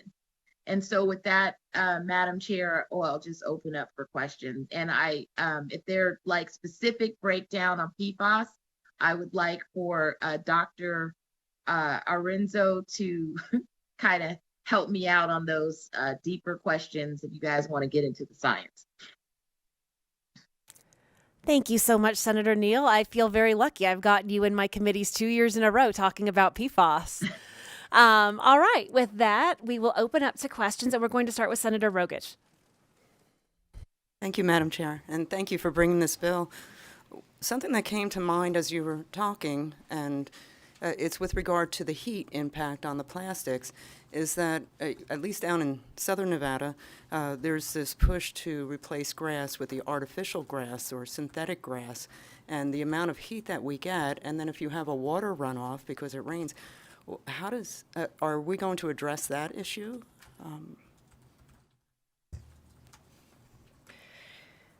Thank you for that question. Yeah. Oh, sorry. Did you want me to answer it? No, I really do want you to answer. Okay.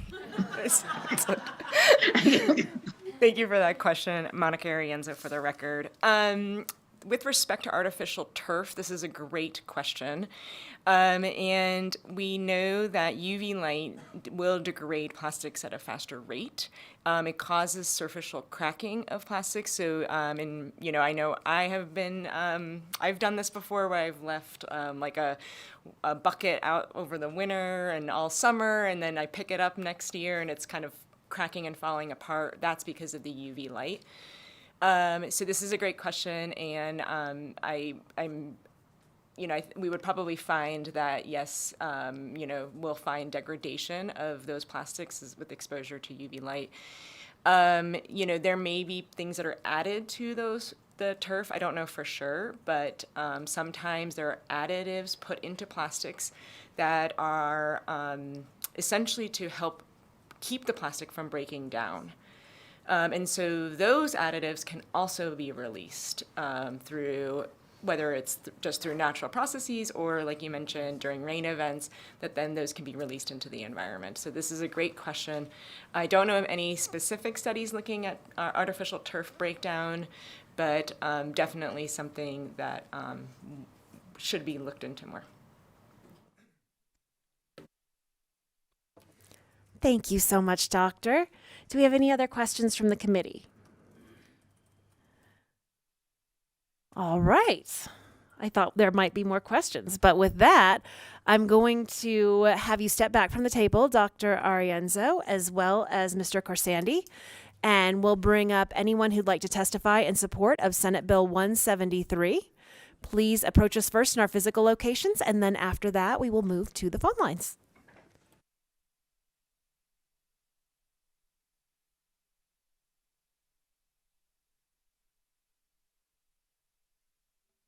Good morning, Chair Pizzina and members of the committee. My name is Jackie Spicer. I'm the Coalition Coordinator with the Nevada Environmental Justice Coalition. Our coalition is in support of Senate Bill 173 because environmental injustices exist in many forms and need to be addressed from all angles. From banning plastic, black plastics, and PFAS forever chemicals to mitigating the urban heat island effect, these measures will improve public health and save money for Nevadans by preventing financial stress caused by medical treatments. To start, black plastics have no place in our homes or food. These toxic chemicals in black plastic can leach into our food and drinks, poisoning our brains and bodies and causing long-term neurological damage.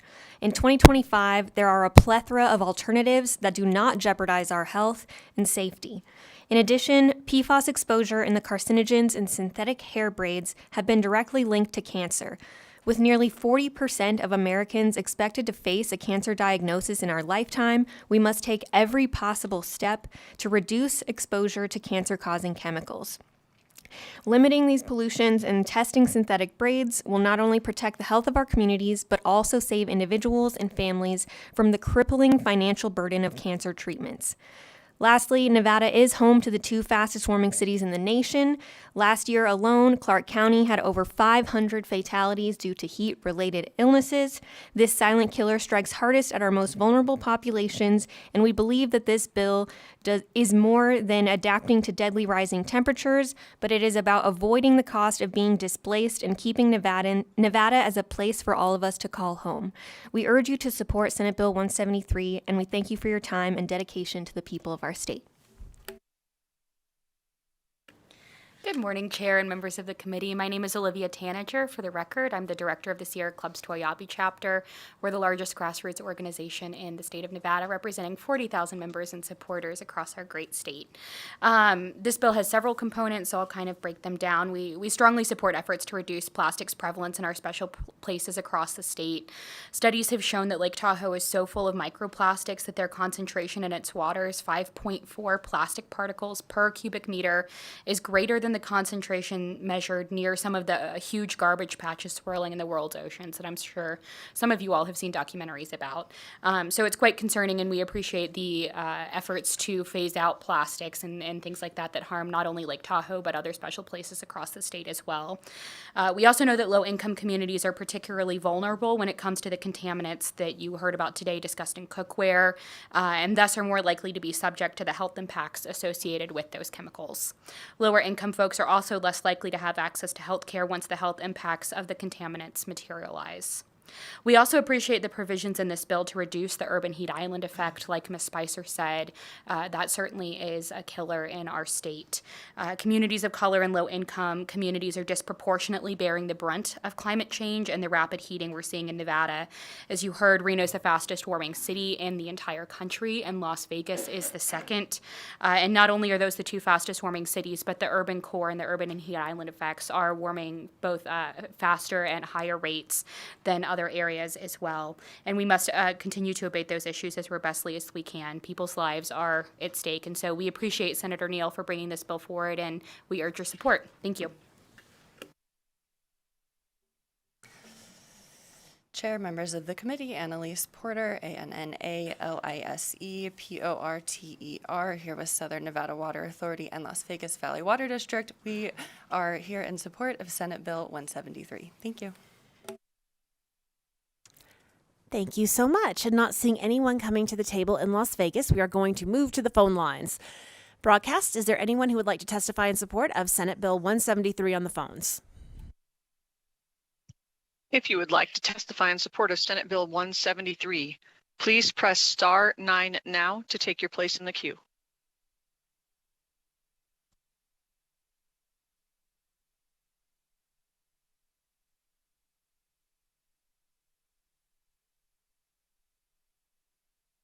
Good morning, Chair and members of the committee. For the record, my name is Christy Cabrera-Georgeson. I'm the Deputy Director of the Nevada Conservation League, and we're here in support of SB 173.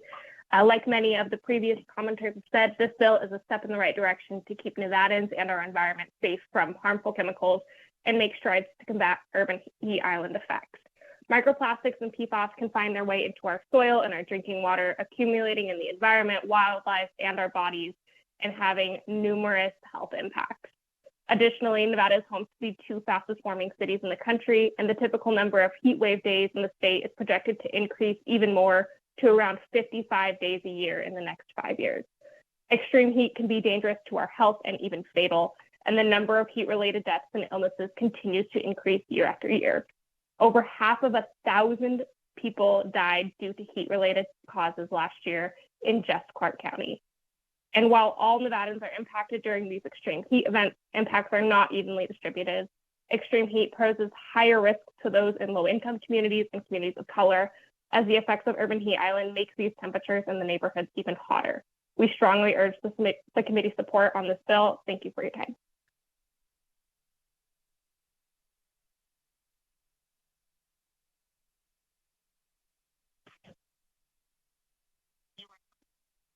Good morning, Madam Chair and Vice Chair and members of the laborious committee. This is Dora Martinez with the Nevada Disability Peer Action Coalition, and we thank the forever beautiful, brilliant, and sounding great Senator Neal for bringing this common sense bill, and we hope you all support it. Thank you and be safe. Happy Friday.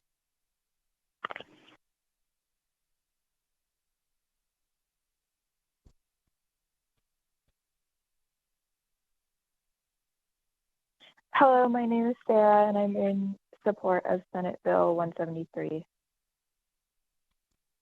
Thank you so much. Can you state your whole name for the record just so we can have our secretary record it? And thank you so much for calling in.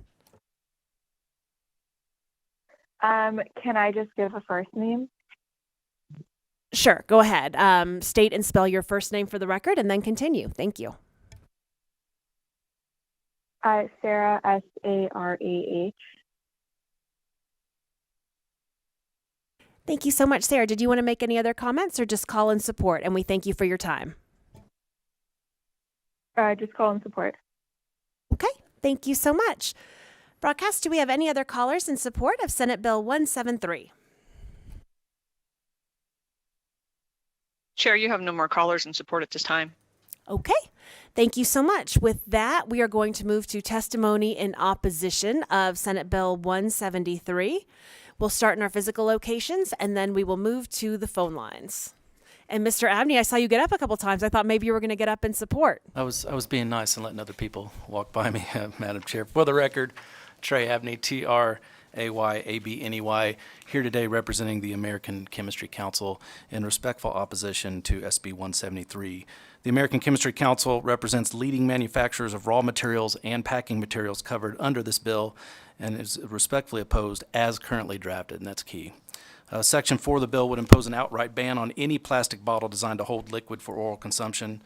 PET and HDPE plastic bottles are some of the most recycled plastics currently in the marketplace.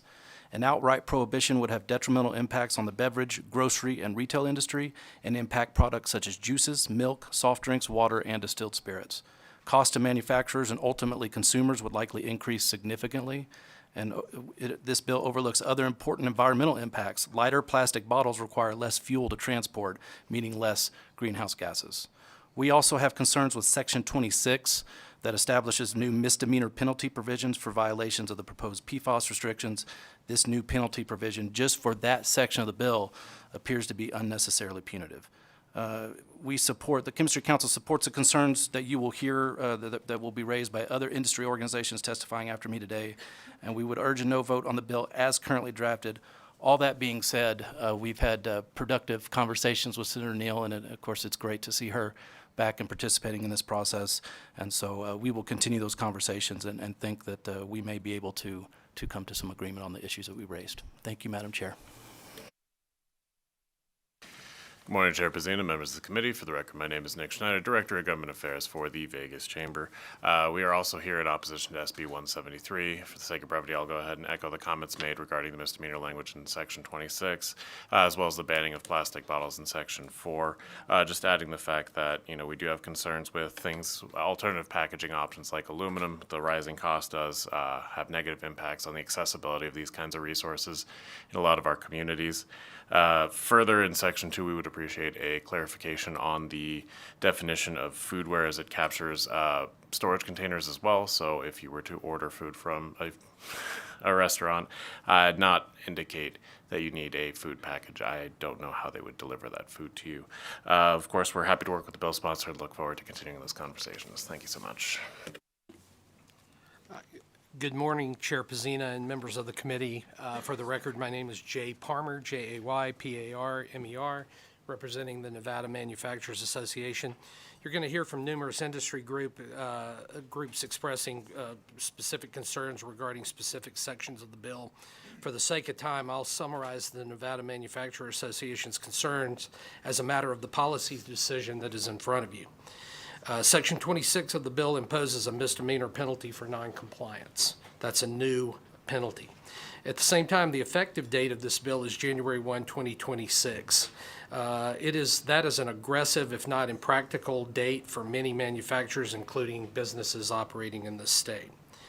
Regarding PFAS, PFAS are used in a variety of manufacturing processes due to their unique properties such as resistance to heat, water, and oil. Many manufacturers continue to use PFAS, but nonetheless, manufacturers also continue to pursue best practices regarding the appropriate utilization of PFAS.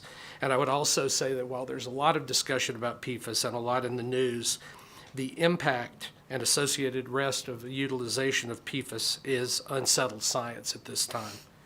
As introduced, SB 173 would also lead to increased costs, significant operational adjustments in current manufacturing processes, and potential shifts in market dynamics of affected manufacturers. Specific areas of disruption in availability and cost of items such as bottled water, food packaging and utensils used extensively in food carryout and delivery, which was a lifeline to the restaurant industry in Nevada during the pandemic and since then, as well as injection molded plastics, which are utilized in fabrication of components used for many products and systems in our everyday lives. For these reasons, the Nevada manufacturers are opposed to SB 173 as introduced. We do believe that there's an opportunity to work with the sponsor on mitigating some of our concerns, and we'd like to make ourselves available to have that communication with the sponsor and other interested parties. Thank you. Good morning. Excuse me. Good morning, Madam Chair and members of the committee. Laura McSwain with the Water Fairness Coalition. I'd like to thank Senator Neal for actually bringing this bill. The Water Fairness Coalition has serious concerns about PFAS. We've spoken about it at length in various meetings at the Clark County School District, in front of the Clark County Commission, et cetera. However, and I want to thank also Senator Rogich for asking the question about the artificial turf, which is really the subject of my concern. The Water Fairness Coalition opposes SB 173 as introduced on the grounds that it is incongruent with grant requests received from the federal government by SNWA in pursuit of converting natural turf on playgrounds and athletic fields in Clark County schools in January of 2024. And just this past January 2025, the Bureau of Reclamation awarded $60 million to SNWA for its Water Smart Landscape program in pursuit of converting 23 million square feet of grass to xeriscape, which includes the use of artificial turf. These materials contain the very toxic elements this bill addresses and seeks to eliminate. Yet artificial turf used in our children's athletics fields and in residential communities has not been included. What is missed opportunity being that this bill also addresses heat island. We applaud the efforts to address toxins in the community and efforts to mitigate heat island. However, absent addressing the policies that fail to protect the existing natural elements in our community as part of heat mitigation and the impacts of artificial turf, we will never get ahead of the challenge of rising temperatures. In fact, it is being made worse. Applying for grants to reduce heat island while grants are being requested and doled out to subsidize artificial turf, which even beyond asphalt contributes to heat island, is not an appropriate use of taxpayer dollars. It's kind of like the dog that chases his tail. Thank you for your time. Good morning, Chair Pizzino, members of the committee. For the record, my name is Jimmy Lau with Ferrari Reader Public Affairs, representing the International Bottled Water Association. First off, I'd like to thank Senator Neal for her ongoing dedication to the legislative process, particularly now while she's recovering. I think I speak for many of us in this room when I say we're excited to have her back in this building. Her engagement with stakeholders is great, and we've had a lot of conversations leading up to this about some of our concerns related to Section 4 on the plastic bottle ban. I think one thing that I would like to highlight, we've submitted a comprehensive letter which is available on Nellis, but one thing in it of particular interest is the role that plastic water bottles have in emergency management. So when you have significant disasters and things like that, bottled waters tend to be the easiest way to get people that necessary water to make sure that they can be healthy and remain healthy and get through their natural disasters. So that's one of the things that I would like to highlight. And again, our full letter is on Nellis. Thank you. Hello, Chair Pazina, members of the committee. My name is Ashley Kennedy, representing Clark County. I think I'm probably going to take a hard left from the other testifiers so far this morning. But Clark County, we are opposed to Section 29 of the bill, which is specific to the language around the redevelopment agency. The bill language will require local governments to set aside 1% of the funds in the redevelopment agency for the purposes of heat mitigation. We are very much committed to combating extreme heat and urban heat islands and the effect of that. We at Clark County launched a community canopy program in fall of 2024, which provided 2,200 trees to residents, with an additional 2,300 trees being distributed this spring. This program prioritizes the most heat vulnerable communities. Additionally, in 2023, we updated our development code, which requires tree planting along streets and in parking lots, with a fee incurred for every tree waived from the required landscaping standards. These fees, in turn, are used to plant trees on county properties. While we support the intent of Section 29, requiring 1% of the redevelopment agency funds for tree planting presents some challenges. RDA funds are designed to spur private investment and revitalize distressed areas. Implementing this provision depends on private property owner cooperation and may result in a fragmented effort. Additionally, our Economic Development Department, which oversees our redevelopment agency, lacks the expertise to meet the reporting requirements in the bill, such as managing the tree tracking and life cycle management, which would likely require us to seek an outside contract to help us with that reporting piece. In conclusion, redirecting these limited funds will reduce our flexibility in managing our redevelopment agency and shift resources away from core redevelopment priorities. And for these reasons, we are opposed to Section 29, and I will not engage on the other pieces of the bill. Section 21 was really our concern in Clark County. Thank you so much. Thank you, Chair. Committee members, Isaac Hardy, representing the Urban Consortium, which is made up of Reno, Sparks, Henderson, Las Vegas, and North Las Vegas. I just want to echo Clark County's comments. We also have some concerns specifically with Section 29. The one-size-fits-all approach requiring a 1% allocation might not be feasible for every municipality, particularly those with limited resources or different environmental contexts. Therefore, we are opposed. Thank you.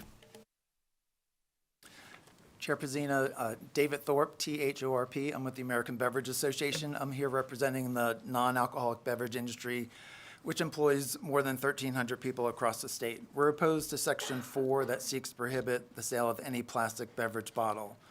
Plastic pollution is a serious problem, and we're committed to being part of the solution. PET plastic beverage containers are not single-use. They're 100% recyclable, including the cap, so keep the cap on when you recycle it. PET is the most recyclable and recycled plastic in the country. They're made to be remade into new bottles, carpet, clothing.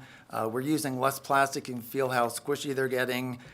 We're using more recycled content in our bottles. This bottle is made from nothing other than other recycled bottles. Our bottles are only 1% of trash in the country. Other plastics make up more than 10 times that. The recycling rate nationwide for all plastics is below 9%, while the rate for recycling these bottles is over 30%.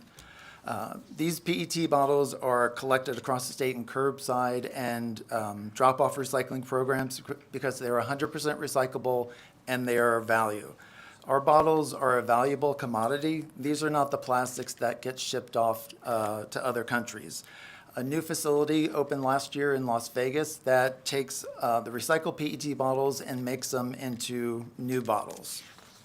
From a business perspective, a statewide ban will take away choice for consumers and burden businesses with lost sales. Grocery stores, restaurants, convenience stores, movie theaters, and more rely on beverage sales.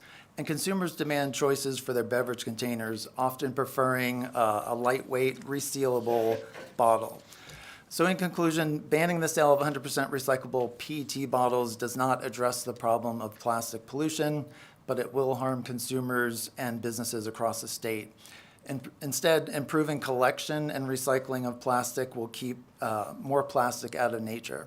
Be happy to answer any questions, and we look forward to working with Senator Neal on this topic.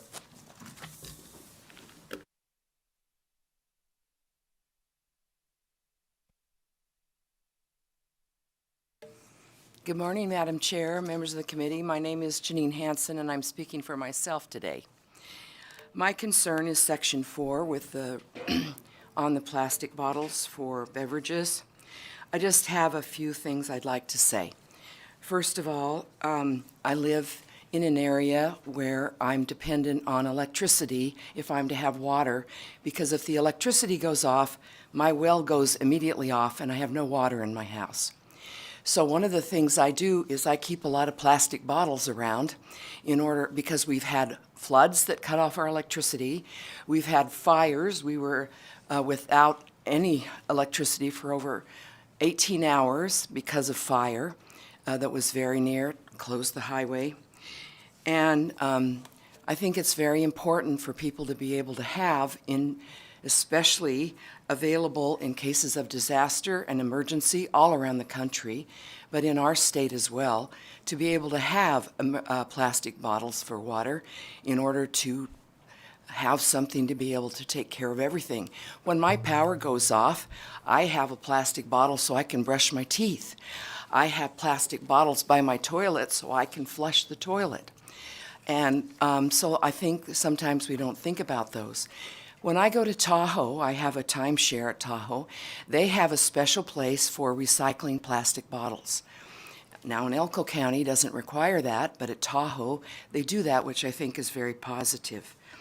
And I think that when you think about other options like aluminum, because I'm very concerned about alternative health, aluminum has negative effects, especially if you're using it to drink out of, for your health. I would never choose an aluminum can other than a plastic bottle, even though I have concerns about what's been presented about plastic. And I did want to mention how much we were so happy to see Senator Neal, and we missed her and we appreciate her. But my concern is about Section 4, which takes away some of the things we need for emergencies, like plastic water bottles. And so that's my testimony. Thank you. Thank you, Ms. Hansen. I don't see anyone at the table in Las Vegas, so we are going to head to the phone lines for those who would like to testify in opposition of Senate Bill 173. If you would like to testify in opposition of Senate Bill 173, please press star 9 now to take your place in the queue.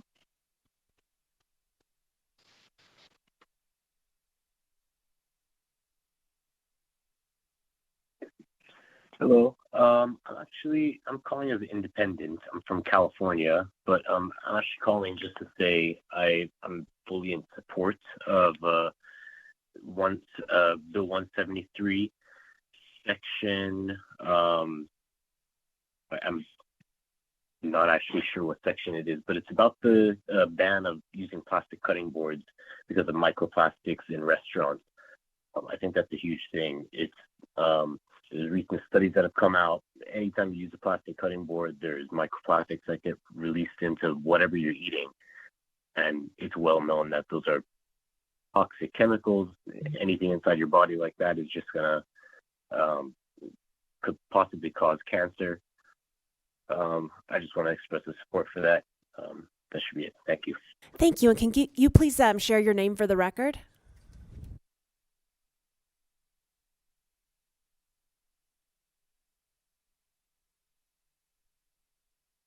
He has chosen to not do that, Chair. Moving to the next caller. We're having a challenge with people on Senate Bill 173 who do not wish to share their names. Understood. Okay. So moving back, we'll classify that testimony as anonymous support, and we'll move on to our next caller in opposition. Thank you. Thank you, Madam Chair. Brian Wachter, no problem sharing my name, BRYANWACHTER, representing the Retail Association of Nevada. We want to thank Senator Neal for her collaborative process, and we really appreciate the opportunity to testify in opposition, specifically to Section 4. Our members share the goal of reducing environmental harm, but this bill will not achieve that. Instead, it will disrupt supply chains, raise prices for working families, and likely lead to greater environmental consequences. First, the economic impact is significant. Retailers rely on a broad distribution network built around standardized packaging. Banning plastic bottles would require costly retrofitting of equipment, warehousing and transportation system, expenses that will be passed directly to consumers. Second, the bill threatens product access. Beverages like water, nutritional drinks, and juices, especially those in single-serve sizes, are often only available in plastic packaging. And for rural communities, outdoor workers, and families on the go, this ban could limit access to hydration and health. Third, the alternatives are not always better. Aluminum and glass have higher carbon footprints in production and transport, and in many cases, switching away from plastic increases emissions and waste, not the other way around.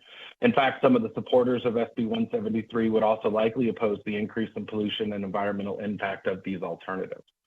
And finally, there are significant regulatory and market barriers to those alternatives. Many products do not yet have FDA-approved or commercially viable packaging options beyond plastic. Packaging manufacturers are not able to ramp up glass or aluminum production at the scale this bill would require, especially with competing demand from other states and countries.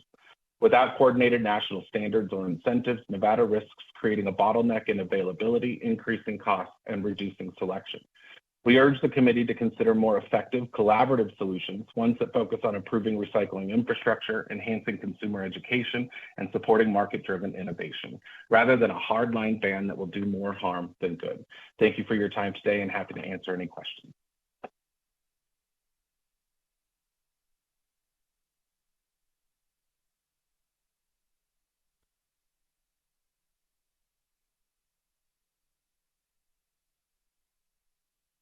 Caller with the last three digits of 364, you are unmuted. Please continue.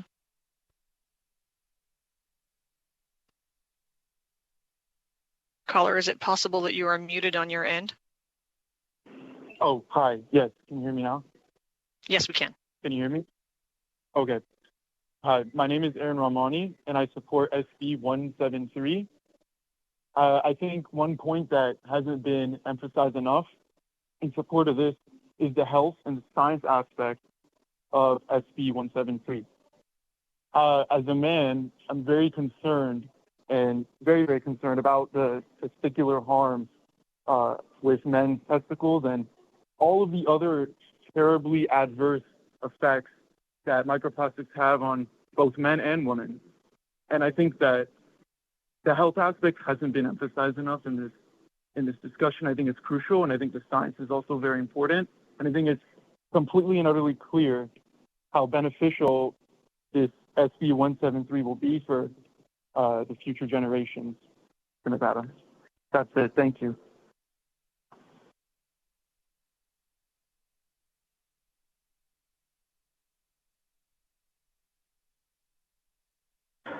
Good morning, Chair, Vice Chair, members of the committee. My name is John Keane, Johnkkeane, with the Association of Home Appliance Manufacturers, also known as AHAM. We represent manufacturers of major portable and floor care appliances. For this bill, we represent all your powered kitchen appliances. We're here with concerns of Senate Bill 173 around the cookware labeling provision.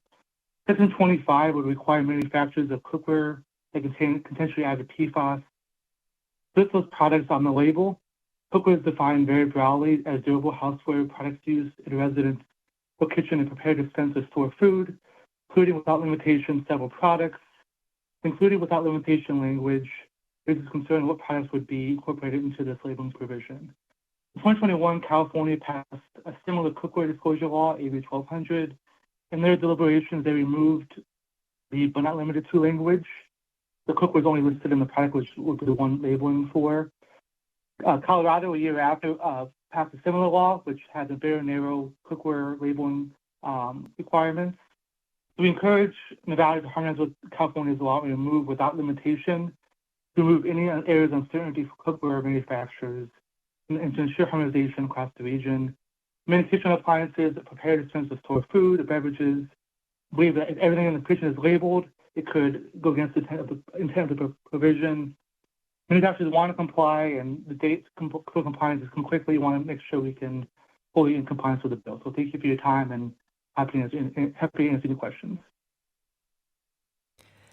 Thank you so much. And two previous testifiers ago, Mr. Ramani, let's make sure we classified him under support rather than opposition. Do we have any other callers broadcast? Chair, you have no more callers in opposition at this time.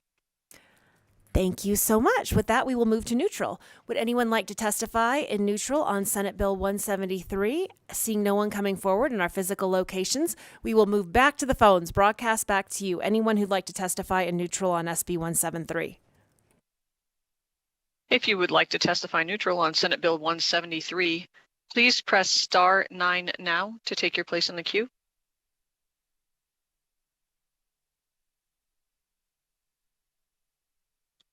Chair, you have no callers neutral at this time. Okay, thank you so much. With that, we will invite Senator Neal to make closing statements on Senate Bill 173. And as everyone shared, it's great to see you, and we are very much looking forward to having you back in the building. Thank you, Chair Pezzina. I just wanted to make some quick comments on the opposition related to Section 29. I understand the opposition to Section 4. I told the folks in opposition that I plan on removing that section, so hopefully you guys can relax.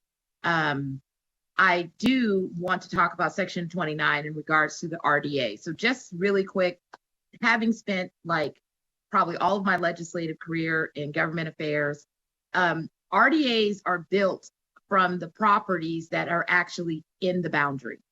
And so when we looked at and we calculated what would be the revenue impact for 1% in order to pay and try to mitigate heat deserts, it was $355,000 for the city of Las Vegas, $32,923 from the city of North Las Vegas, and $128,340 from Clark County. And so when I looked at this 1%, I was trying to figure out a method in order to pay for and mitigate heat deserts. In addition, I looked at it from the perspective that the taxpayers that are written into the tax increment district are paying for it. Why? Because the taxes that are being generated from their properties is then recycled to then produce the monies for those RDAs. And then I also looked at what was the definition of blight under NRS 279-388. And one key provision was that's been in our statute since the early 90s is that to take care of the health and well-being that is created from the blighted environment, the deterioration of the environment, also the infrastructure of the environment are one of the key provisions that are in a numerous set of provisions in the redevelopment statutes. So when the government then comes to say, I don't want the taxpayer money that is being recycled to be used for the benefit of heat mitigation, I take issue with that. Secondly, if you look at the bill provisions, I specifically thought through those provisions. You won't have to hire an outside contractor. Why? Because nonprofits, Desert Research Institute, and several other groups are already doing this work. What I was attempting to do was try to formalize the behavior that they're doing in silos and bring them together. Desert Research Institute wants to be the depository for research. They don't want to manage it, but they want to be the depository. I specifically went to the Southern Nevada Water Authority and I said, what kind of seeds do you have? Do we have the right seeds that produce shade? Because Arizona was running into these issues and problems. I also asked, are we even tracking the trees? Right? So one thing that we're not doing, we're not tracking the trees. So we can plant them, but we don't know how many are dying. We don't know whether or not they survive. We also don't know whether or not they actually produce the shade and mitigated heat in these concrete jungles. And so I wanted to bring that up because I want to clear that up, that the dollar amount of 1% is nominal when we look at their whole budget for the RDA, and also where does the RDA money come from? The taxpayers' properties that are in the RDA. And so I want to be real clear about that because I want folks to tread carefully when you argue with me over governments paying and participating in mitigating health concerns with taxpayers' own money that is being recycled from their money. Okay, so I'm sorry, Chair. I'm probably going to get in trouble from my doctor, but I just had to say that because I really get I am such an advocate that I get hyped when I have to deal with government saying I don't want to pay for things that's coming from taxpayers' money. And so with that, I'll close my comments and say thank you for once again allowing me to have a super contested hearing in your Commerce and Labor Committee.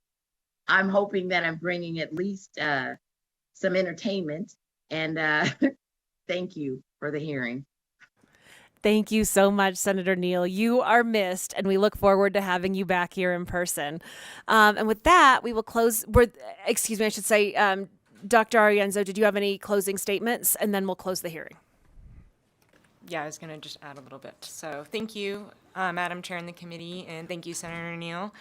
For the record, Dr. Monica Arienzo. We heard a bit about PFAS, so I just wanted to quickly touch base about this. In 2024, the EPA finalized drinking water regulations for PFAS. These regulations that the EPA develops are developed with consideration for human health effects of PFAS, and as well considerations for other things like treatment costs and treatment updates that would have to happen.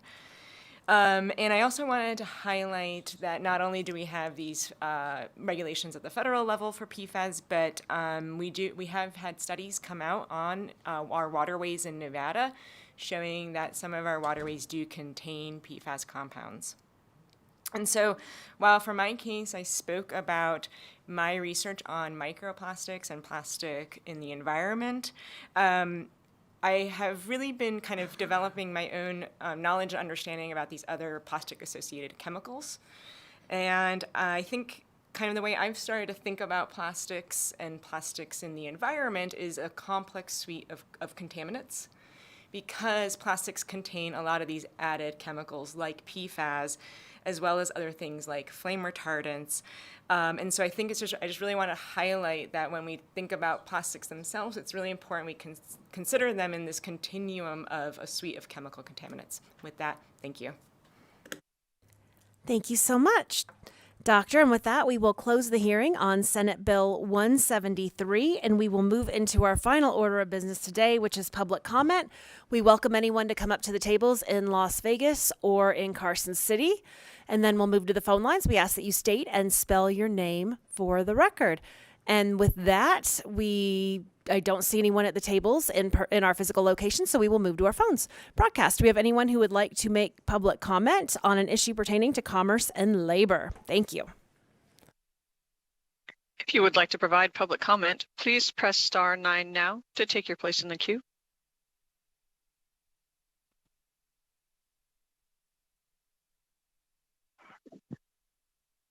Hello, my name is Michael Ryan. I am a longtime resident of Nevada and a Marine Corps veteran, Michael-Ryan. Senator Carrie Ann Buck has submitted 9 education bills. Not one of her bills has received a hearing. Her bills promote improved student performance, classroom performance, accountability, safety, and overall effectiveness of the classroom experience. On Monday, March 24th, 2025, I sent an email to the Legislative Majority Leadership Team requesting the bills receive a hearing. I also asked for a response to my inquiry. Unfortunately, I did not hear back from the leadership team. Nevada's public school performance continues to lag behind the rest of the nation. Give these bills the attention that they deserve. Nevada kids deserve your support. Without your support, you are doing a disservice to Nevadans and the future of our children. I ask you to schedule hearings for these important bills. Also, there are 2 critical school choice bills that are currently under consideration in the Nevada Legislature, AB 214 and SB 252. Unfortunately, the current legislative majority leadership has been resistant to school choice initiatives. Why are you not willing to listen to the school choice proposals? That's a very perplexing question. Many children are not getting the best education from the Clark County School District. Parents want educational options for their children. How many of your children are in private schools, i.e. Mater Academy, because you have the financial means to pay for it? There are many Nevada families who do not have the financial means but desire a school choice scholarship for their children. They have the same needs and wants for their children as you do. Don't be a bunch of hypocrites. I ask that you schedule hearings for AB 214 and SB 252. Thank you for your time. Thank you. And a reminder, this is the Commerce and Labor and not the Education Committee. So while we look forward to hearing everyone's comments, we do ask that it have jurisdiction in Commerce and Labor. Do we have any more comments on the line? And thank you so much, sir, for calling in. Chair, you have no more callers at this time. Thank you so much. With that, I will remind everyone on the committee, we do have a work session at 8 a.m. Monday morning, and our staff has been hard at work preparing bills for that. And we look forward to seeing everyone for both bill hearings and a work session on Monday at 8 a.m. And with that, we are adjourned.